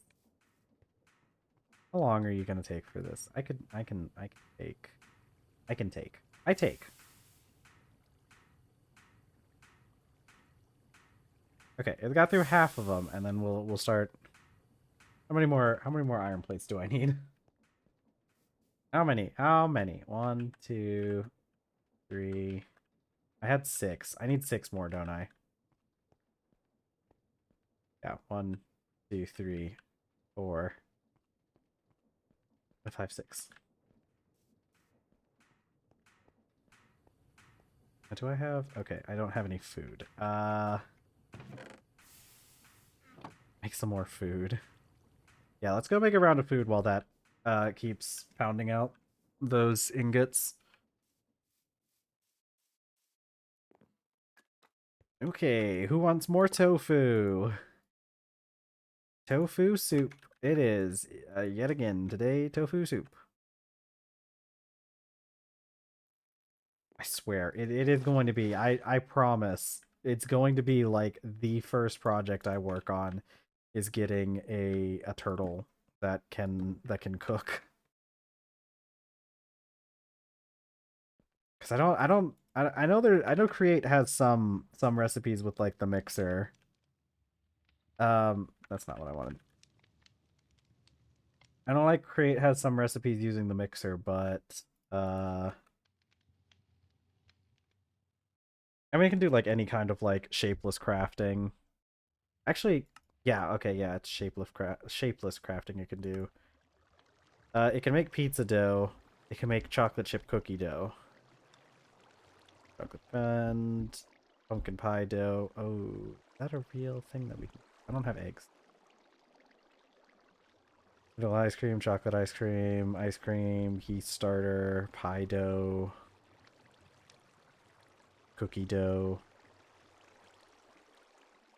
Yeah, this thing mostly just makes chocolate. And butter.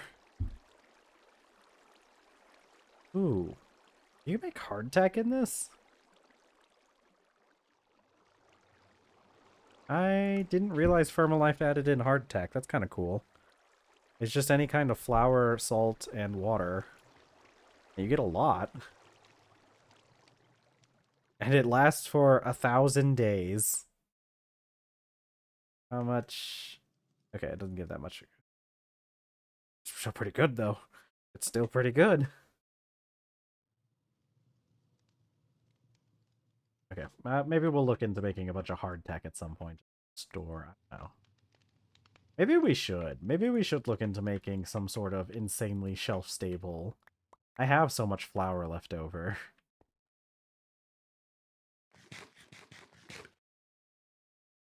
It would be something to do with all that flour that I have lying around that goes out of date in like 40 days. Yeah, yeah. I think we will make hardtack at some point. I think it would be very funny. And we'll just like fill a barrel with hardtack to eat on the when the lean times. When there's nothing to eat, we'll just munch on hardtack. That could be our only food. Who knows? Just anything to stop having to make food all the time. Wow, rude. Two small piles of dust from that. Come on, you can't do this to me.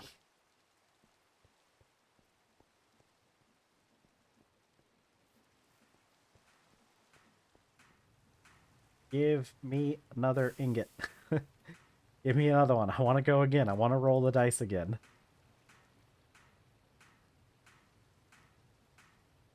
Come on, come on, come on. Yeah, here we go. Okay, okay. Let's do another one.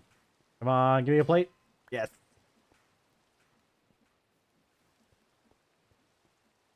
All right, 3 more plates, and I'll have my thing. I need to do another one of these things. What are here? Okay. We should probably make a red steel one. Uh, yeah, we should make a red steel one next. It's what, a double plate? Yeah. Yeah. We're gonna do a redstone one of these. It starts with a T.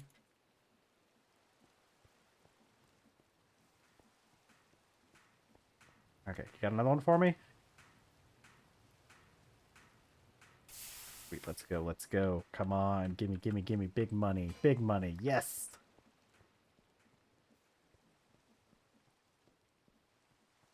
We're so back.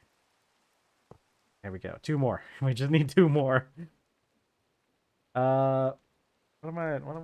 Let's go check on food. Let's go check on whatever's going on over here. I'm gonna do it. I'm one of these days. I'm gonna do it. I'm gonna have the turtle. I'm gonna have the turtles. The turtles are going to take care of everything. I think. I think that's the moral of the story is just turtles all the way down.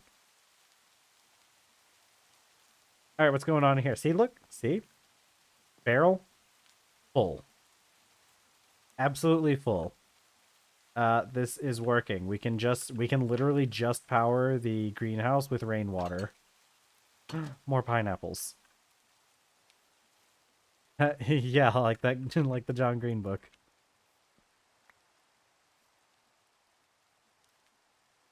Rice almost done growing.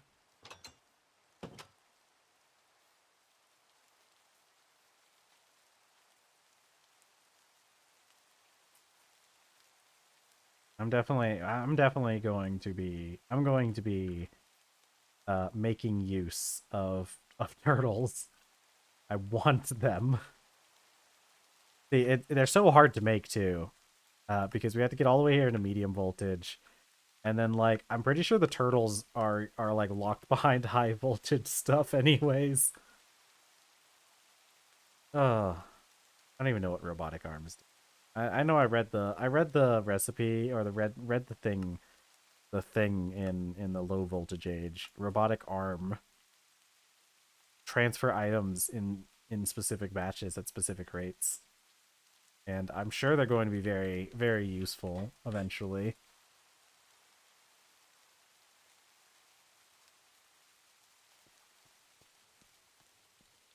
They're very cute. They're very cute to have as a pet. Um one of the things you can do, which is not very useful, but you could always um just have a turtle and give him a disk drive to sit on top of and have him play music, and then you could probably program him to dance or something. Ah, yes, R2 plates.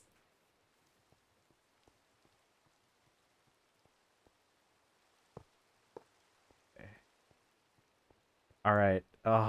Input 12, fuel 12. But then I've gotta have the forge hammer pound them out.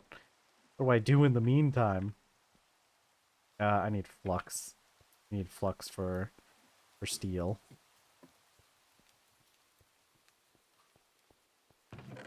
Yeah, the methods for accessing peripherals are pretty easy.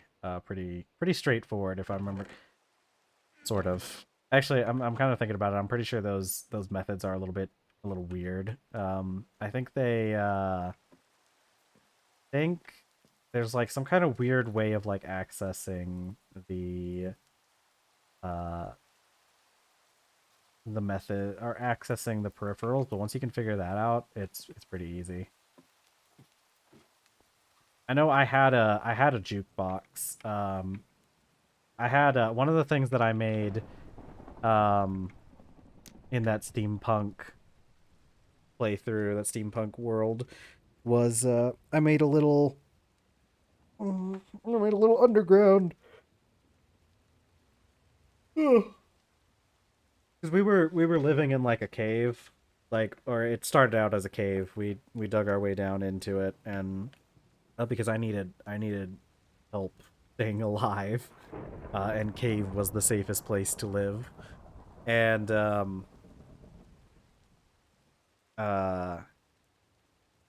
I had a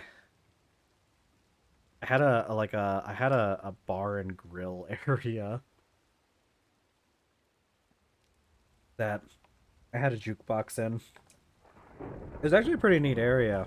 I miss that place because um, it had the it had the bar and grill area, and I found like there was a naturally occurring pool of lava that I basically like put like at the back behind like the grill area, and it looked really cool.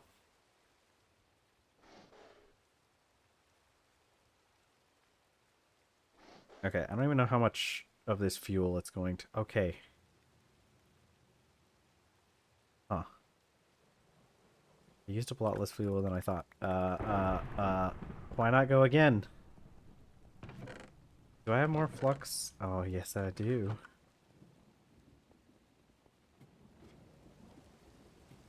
All right, I'll throw an extra piece of charcoal in. Um,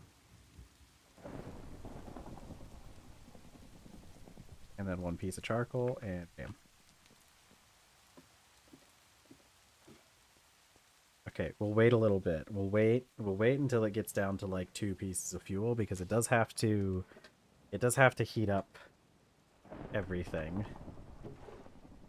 Oh my god. I don't even know what we'll do once we get a fully realized blast furnace because this is already a bit crazy. Oh, sweet. Okay. Pound these pig iron bits out.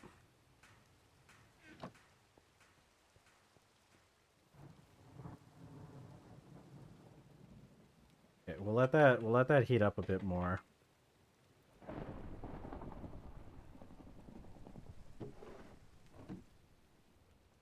I'm so glad we got this mechanical pump on the blast furnace. It really makes this process of making steel so much easier. Steel was kind of annoying before we got this set up. Okay, let's see what happens if I heat it up a bit.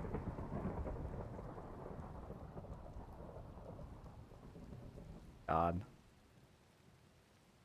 So good. It works. It just works. It simply works. Alright, so that's another 24 steel. But this is gonna take a long time to do this, isn't it? Okay. I guess let's find something else to work on for a little bit. Put the pig iron in there. Actually, I'll put the pig iron on the ground. It looks cooler on the ground. Yeah, we'll go find something else to deal with while this thing works on hammering out more steel. I guess let's see. Need the steel to get the rubber. We don't really need a steam grinder, I don't think. Rock crusher. We never did get that bucket. If we got that bucket, we could make a rock crusher. Actually, would be pretty good. Although I think we'd have to change a little bit because it needs lava. We would probably need to give it its own dedicated room made out of stone to prevent it from burning things down. We need that steam extractor.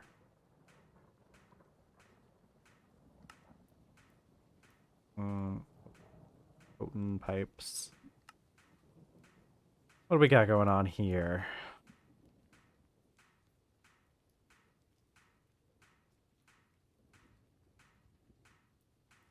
Let's see. What do we got on our list? Oh, we did do the ingot organization. We should probably finish the steam boiler room. And I'll put up a couple more. I'll put up that and this paper and this wire and these nuggets and plates and these tubes. I'm really glad we got that lightning rod. It's nice not having to really worry about half of the base catching on fire while I'm not looking.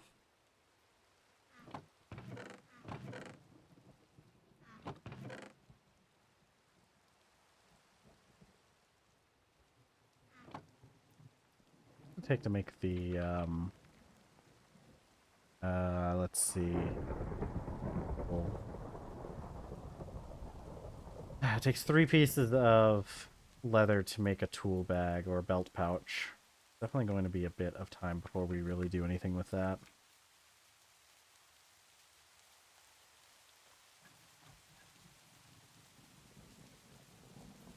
Let's see about the... I blew up part of my factory putting water next to my low voltage one. Apparently it does not actually require lava and water in this pack. That's great. I'm glad they don't tell me things like this.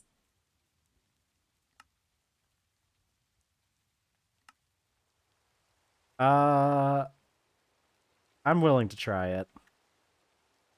I'm willing to try it. I could also just go into creative and test it.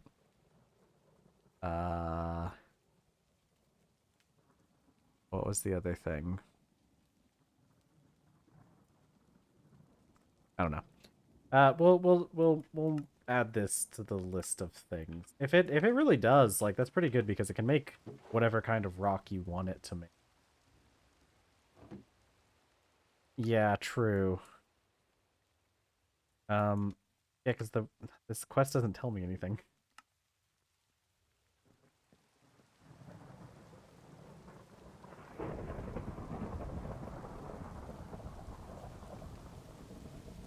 Let's see.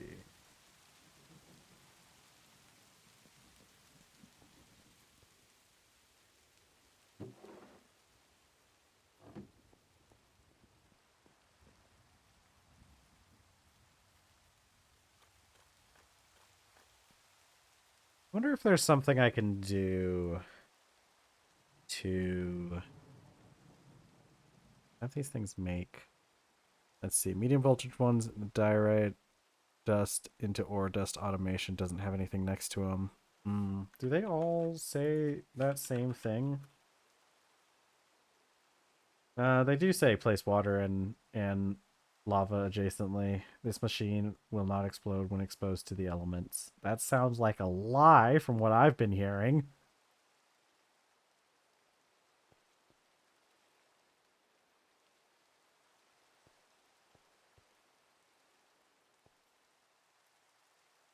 We never dug out a cellar. Maybe one of these days, maybe I should work on improving my little room in here. Can I crawl under the bed?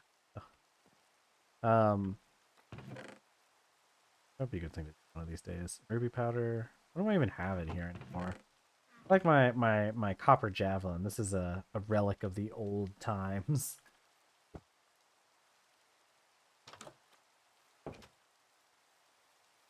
Okay. I'm bored enough to go check on the thing again. I'm probably just put some.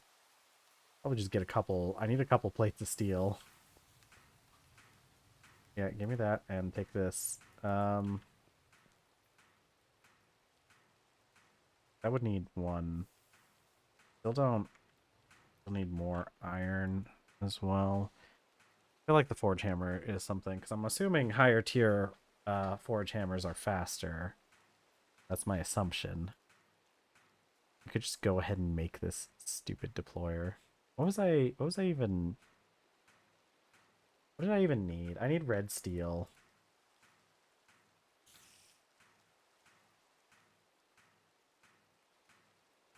Yeah, like I need red steel. Um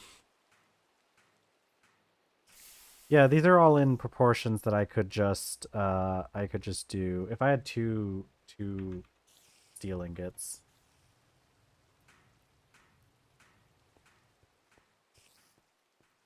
Shows the fluid textures in recipe if they're required. Let's see. Use rock breaker. Oh, I see. So like marble, you need water and lava. Um, well, this specific kind of marble, as opposed to this marble. What even needs? Redstone dust can make. Oh, you can make obsidian. That's interesting. Red granite from Greg Tech. Yeah, there's not a whole lot of recipes that require. Yeah, there's only actually a couple recipes that require the water and lava around it. That's cool. I didn't know that, or else I probably would have just been using this stupid thing a lot sooner. Interesting. Yeah, because with this I could just make unlimited of whatever rocks I want in general, but oh, it also makes I didn't realize that. It also makes the raw blocks. That's really good because that means you would only need like one raw block and then you could just get unlimited ones. All right, that's cool. I mean, the thing is, like, I still have so many rocks lying around. Can you turn the rocks into dust though? Like, if I take this, can I somehow turn it? Well, I mean, I do need it for that roads and roof thing.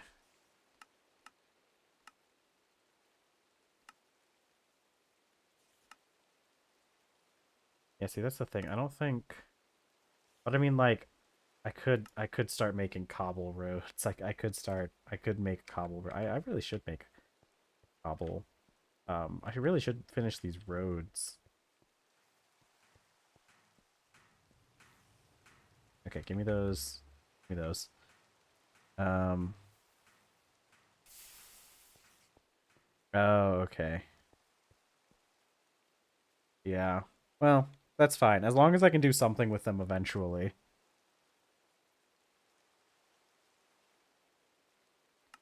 I think. Assembler. Ah, who cares? I think I probably maybe I will because like hold on. What tier is my roads and roof? Yeah, see these gravel roads are they give me a 10% and then a 20% when you've got the um additional gravel fill can be added and tamed with a matic. Wait, but we just got stone roads, which is just flagstone. Wait, but look, see, this flagstone is made out of the smooth rocks, which I know are made out of raw rocks. Oh wait, yeah, cobbled roads are created by adding loose rocks over the base course. Set roads can be constructed from stones or ceramic brick. Flagstones. Okay, so I can make a stone road. Doing that. 20% movement speed bonus. Cool. All right. I'll look into that one of these days. What was what was I doing before? What about red steel? Red steel. I needed yeah. Red steel. Uh uh yeah, I know a lot of the rock dusts look really a lot of the rock dusts are really good. Uh yeah, you get a lot of it's nice because later you get a lot of elements and stuff out of them and so you don't have to go out and find them yourself anymore. Okay, 2 steel. I need a brass, a rose gold, and 5 black steel.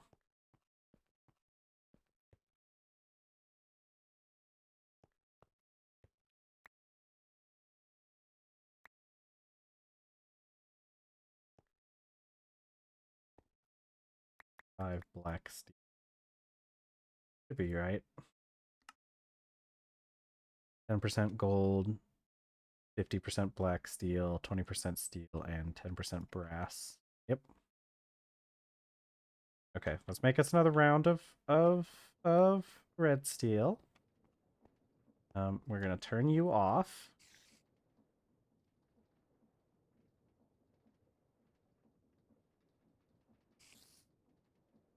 That's not right.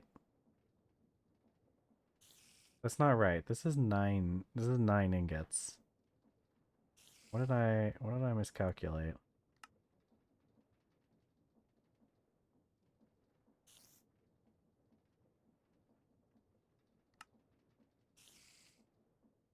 Okay. Those percentages don't add up to a full. Okay, I see. Um Okay, I see. Those percentages don't add up to a full 10. It's probably fine though. I think this is still within the range, but we need to do something else instead. Um, Let me double check. So 5/9 that's more than 55% though. I think we'll need to add an extra one onto one of these, and it's probably gonna be the rose gold. Hold on. Okay, let's go grab the rose gold. No, because that would make it go up to like 20%, right? Hmm.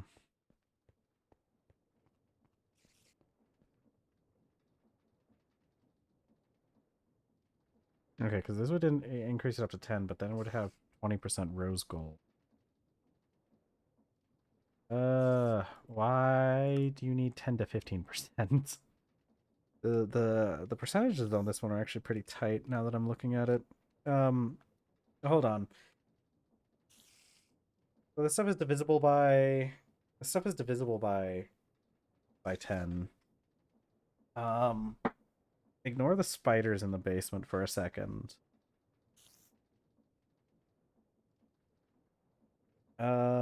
Let's see. I could, no.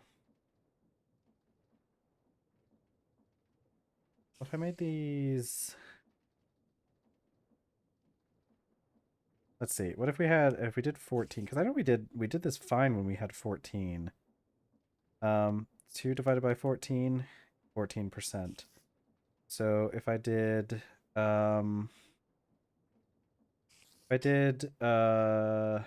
2 rose gold and 2 brass, that would satisfy those needs and have me up to 4 ingots. Then I would need 7 black steel ingots, which would bring me up to 11, and then 3 steel ingots, and 3/14 is 21%. Okay, we need to do more. Luckily, this seems to math out pretty well with a batch of 14.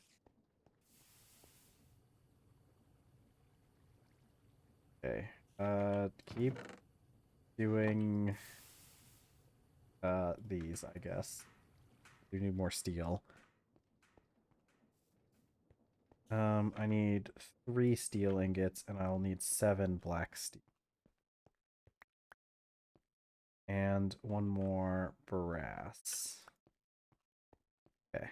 That'll work out, and we'll end up with 14 of these things.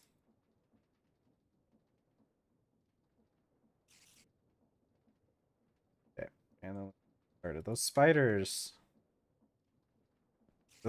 sure are being spiders down there.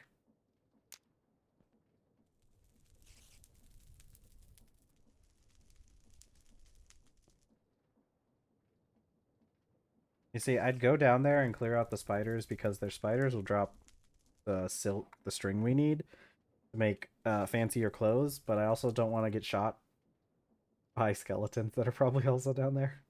Or blown up by creepers. We just generally ignore what goes on in the basement around here.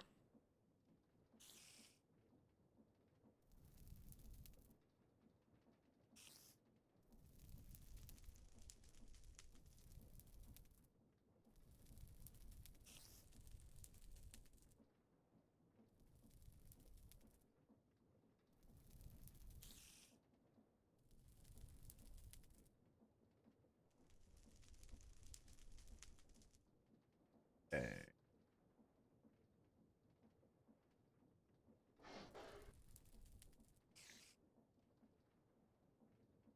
All right. Yeah, we'll work on on this stuff, and I don't know. Most of it's going to be waiting for that forge hammer to finish some stuff, so we'll just try to find a bunch of other stuff to do in the meantime.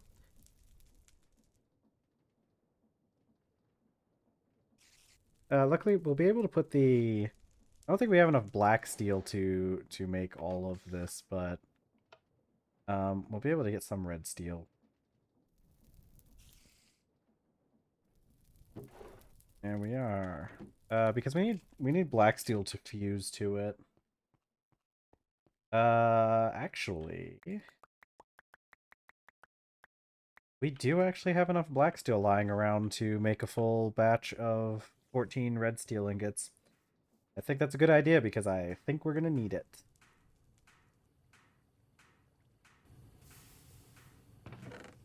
We'll need them eventually anyways, right? We're going to be making tools out of red steel. We need the red steel to upgrade our backpack.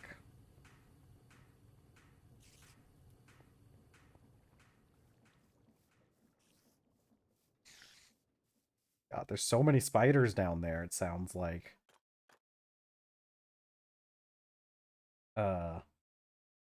Was... Oh, water. Right, water. I need more water.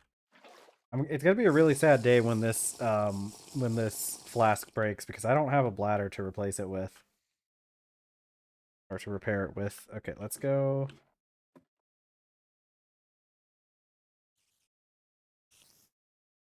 Alright, so far I only hear spiders. Hello.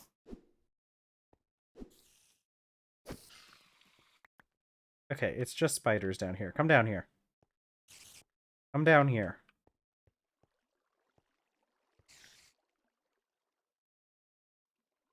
Hold on.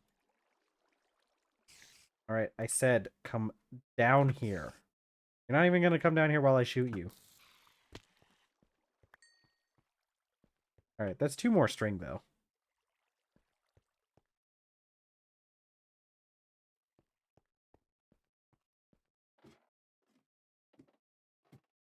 That's 4 more string. That was a lot of string from those spiders.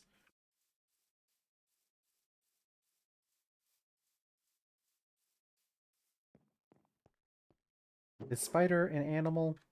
String belong to animal. But spider eyes goes in mob barrel. Hey there, what are you looking at? What are you doing? I know you want to come over here. I know you want to sit in my lap. And I know that look. Come here. I'm waiting on a forge hammer anyway, so now's a good time. Oh no, you just don't want to. You just don't want to. This cat's a tsundere. Uh-huh. Yeah. You don't want to be able. Sure. Sure. Can I place these? I can. That's fun. Fun and exciting. Okay. More red steel. High carbon red steel. I'm gonna be really happy once we eventually get better forge hammer. I'm really hoping they're faster. Because holy, this is slow to do this stuff.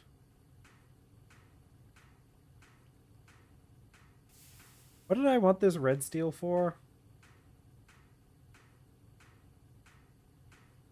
I needed to make a hammer. That was what it was. I also need to make one of those the things that go in the blast furnace. But I don't think that's really pressing right now. Mixer is better at making red and blue steel. How does the mixer factor into this? Red steel.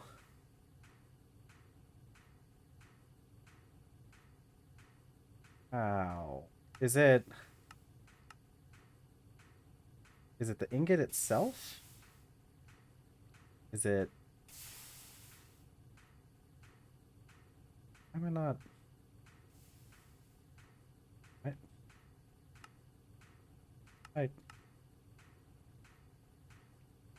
No? What? Red? Red? Red steel? Where? Mixer. How does the mixer factor? Is it no, that's an extractor. Is it what step does the mixer come in? Metal loss. Mix the dust. Dust into ingot in arc furnace. Red steel dust. I should be updated to the latest patch. Is it this? This is what you're talking about? Okay, I see. I thought we were talking about the I thought we were talking about the create mixer for a second. But this does make sense. This actually, yeah, this would be much better. This would be much more. This would be a much better recipe to do as opposed to all the stuff. Can it also do? It can also do black steel dust. Yeah, I want one of these. I want this. That should be on the list of that should be on the list of things to make sooner rather than later. Although I guess oh, well. Yeah. Um this is fine though. We don't even have to we can get the mixer, right? Because we don't actually need we don't need the arc furnace to do this. Um it will it will um because we can heat this up into liquid red steel, and then liquid red steel can just be cast straight into ingots. So we don't actually need the arc furnace for that. So because the arc furnace is a little bit more. What does it take to get an arc furnace? I mean, the arc furnace needs the main thing is just getting the oxygen that we would need for the arc furnace. But yeah, yeah. So we'd be able to do that pretty quickly, I think. So yeah, I'll add that. I'll add it to the list. I'll add it to the list with the okay, I see. Kinetic mixer. Yeah, we'll add that to the list of things. Where is that in the quest book anyways? I'd assume whoops. Oh, it's all the way down here. Recommended that you put this machine off until you actually required it for your progression. Hey, can't tell me what to do. I think, I think that I can do whatever I want. But I wouldn't want to. Oh, well, that's just a click on quest. I'd have to get the basic wire mill first. Oh, the wire mill is actually like one of the ones that would get done first, though, I think. Okay, cat is wanting outside. I'll be right back.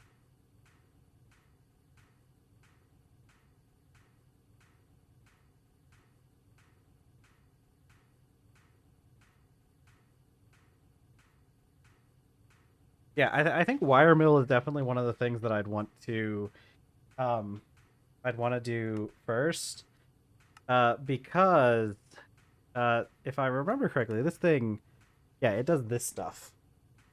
Um, I mean, just the fact that the wire mill can make the basic wires, this way. Actually, I guess the wire mill doesn't really like. I guess the wire mill. Okay, well, but it can turn a single red alloy ingot into a two red alloy wires. Since it makes casings much cheaper here, does it? Yeah, yeah, like you have mentioned before, I'm pretty sure assembler Avengers assemble. Um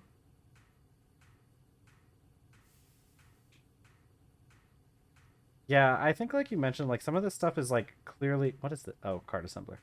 A lot of this stuff seems like it was obviously meant for it was meant for like other packs and they've just grabbed it for this one, which I think it makes sense given what I understand about this mod pack. Um let's see. Okay. Hold on. Shrink punch. Shrink punch. Shrink is 16, right? They nerfed it a bit so it requires 2 red steel plates to make the actual hull. Yeah, I think I remember seeing that somewhere in the recipes. Shrink is 16, punch is 2. Okay, so that's just 2 heavy hits. Okay, let's heat up our ingot here. Probably not gonna take that much charcoal, but doesn't hurt. Okay. Yeah, let's make this hammer, and then I can get the deployer finished before we end for the day. Because that would be good. Because then once I get the deployer, I can start working on making the circuits to get into the low voltage age.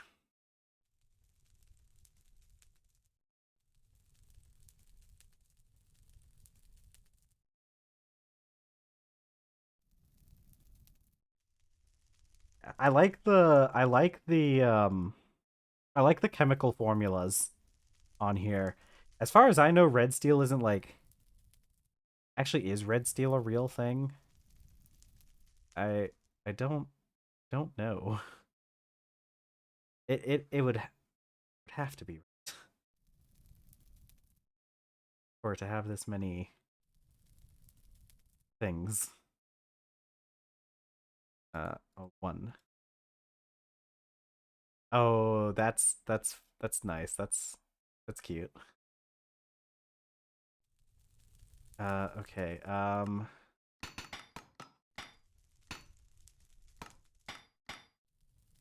Okay. I messed up. This hammer's not going to be the best. I messed up a little bit. Okay, it's still well forged, so who cares?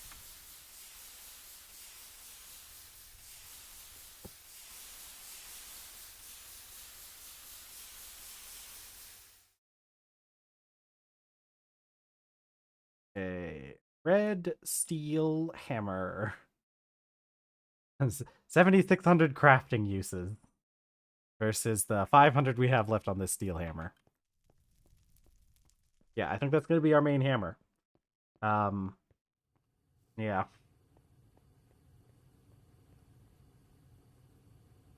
Okay. Hammer. 3 plates and a nugget. And there we go. Alright, I'm keeping my red steel hammer. I'm gonna go put the steel hammer up so that we can use it for, like, a backup. Just in case we ever really need one. Actually, I could leave it on here. Yeah, I'll leave it there. So we don't necessarily have to pull out the hammer constantly. And I don't know. Okay. I got that. I need my electron tube. I'm gonna make another thing.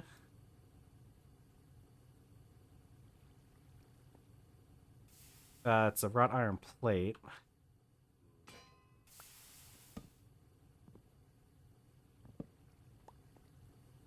Okay, and then it's like this? Like this? Okay. Yay, deployer. Okay. Let's get you put in place. I don't. There we go. Okay. Let's get another. What is a depot? Oh my god. Why is it like this? Why is a depot cost that much? You're getting stolen. Okay. And now I get the quest for the depot. What was that? Mechanic? Yeah, okay. Sure. I'll need to make another depot. I need to make the depot. Why is so expensive? Why is the depot specifically? Why does it take a double? Why does it take a double iron plate to make a depot? Okay. Then the last thing we have to do is this sequence twice. That is pretty funny. That is pretty funny. I didn't know it could do that. I want another depot. Uh okay. I'll do that before the end of stream. I'll do another. Actually, give me all of these. Please, give me 3 plates. Oh, winning every single time. We win those. How do I make a double plate? Is it I have to rot. I have to use the, yeah, because unless we have a bender, we have to use a welder. I make a welder. Weld stuff. Stupid. This is stupid. All right. There we go. Yeah. Yeah. I'm sure there's no way to make it otherwise. Fine. It's fine. I want those benders days. I want them. I will have them. I will have the machines. One day, I will have all the machines. Yeah, actually, you know what? Man, so hard. So hard to determine. Maybe we make another forge hammer at some point. How much does a forge hammer cost, actually? That's not that expensive. It's still pretty expensive. It's not that expensive, right? Yeah, it would probably help out a lot to have another forge hammer. Because I mean, it takes so long to do those basic operations. What is it? What was the basic forge hammer? Forge hammer. Does the forge hammer actually, wait, I can look up. So like healing it.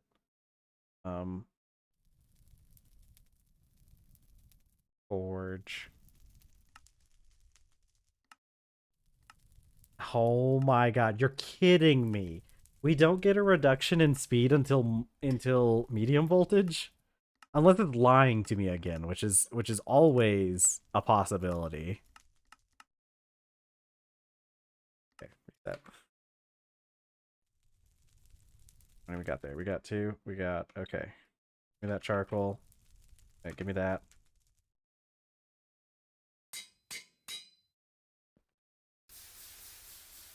No. But I want speed.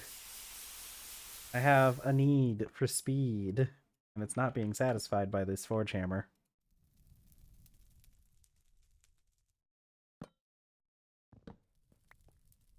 Okay. Well, double plate. Depot. Bam. Look at us. Depot time. Okay. I got another depot. Okay. I guess we're getting pretty close to the end of stream, so I should probably start with my end of stream spiel about everything. Okay, so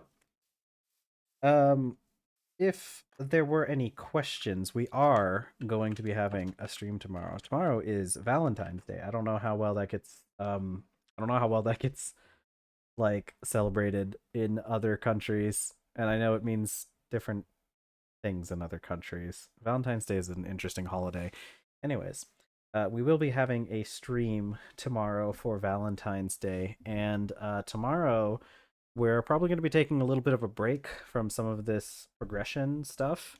I decided I wanted to do a more fun stream for Valentine's Day since I happen it happens to fall on a day when I'm streaming.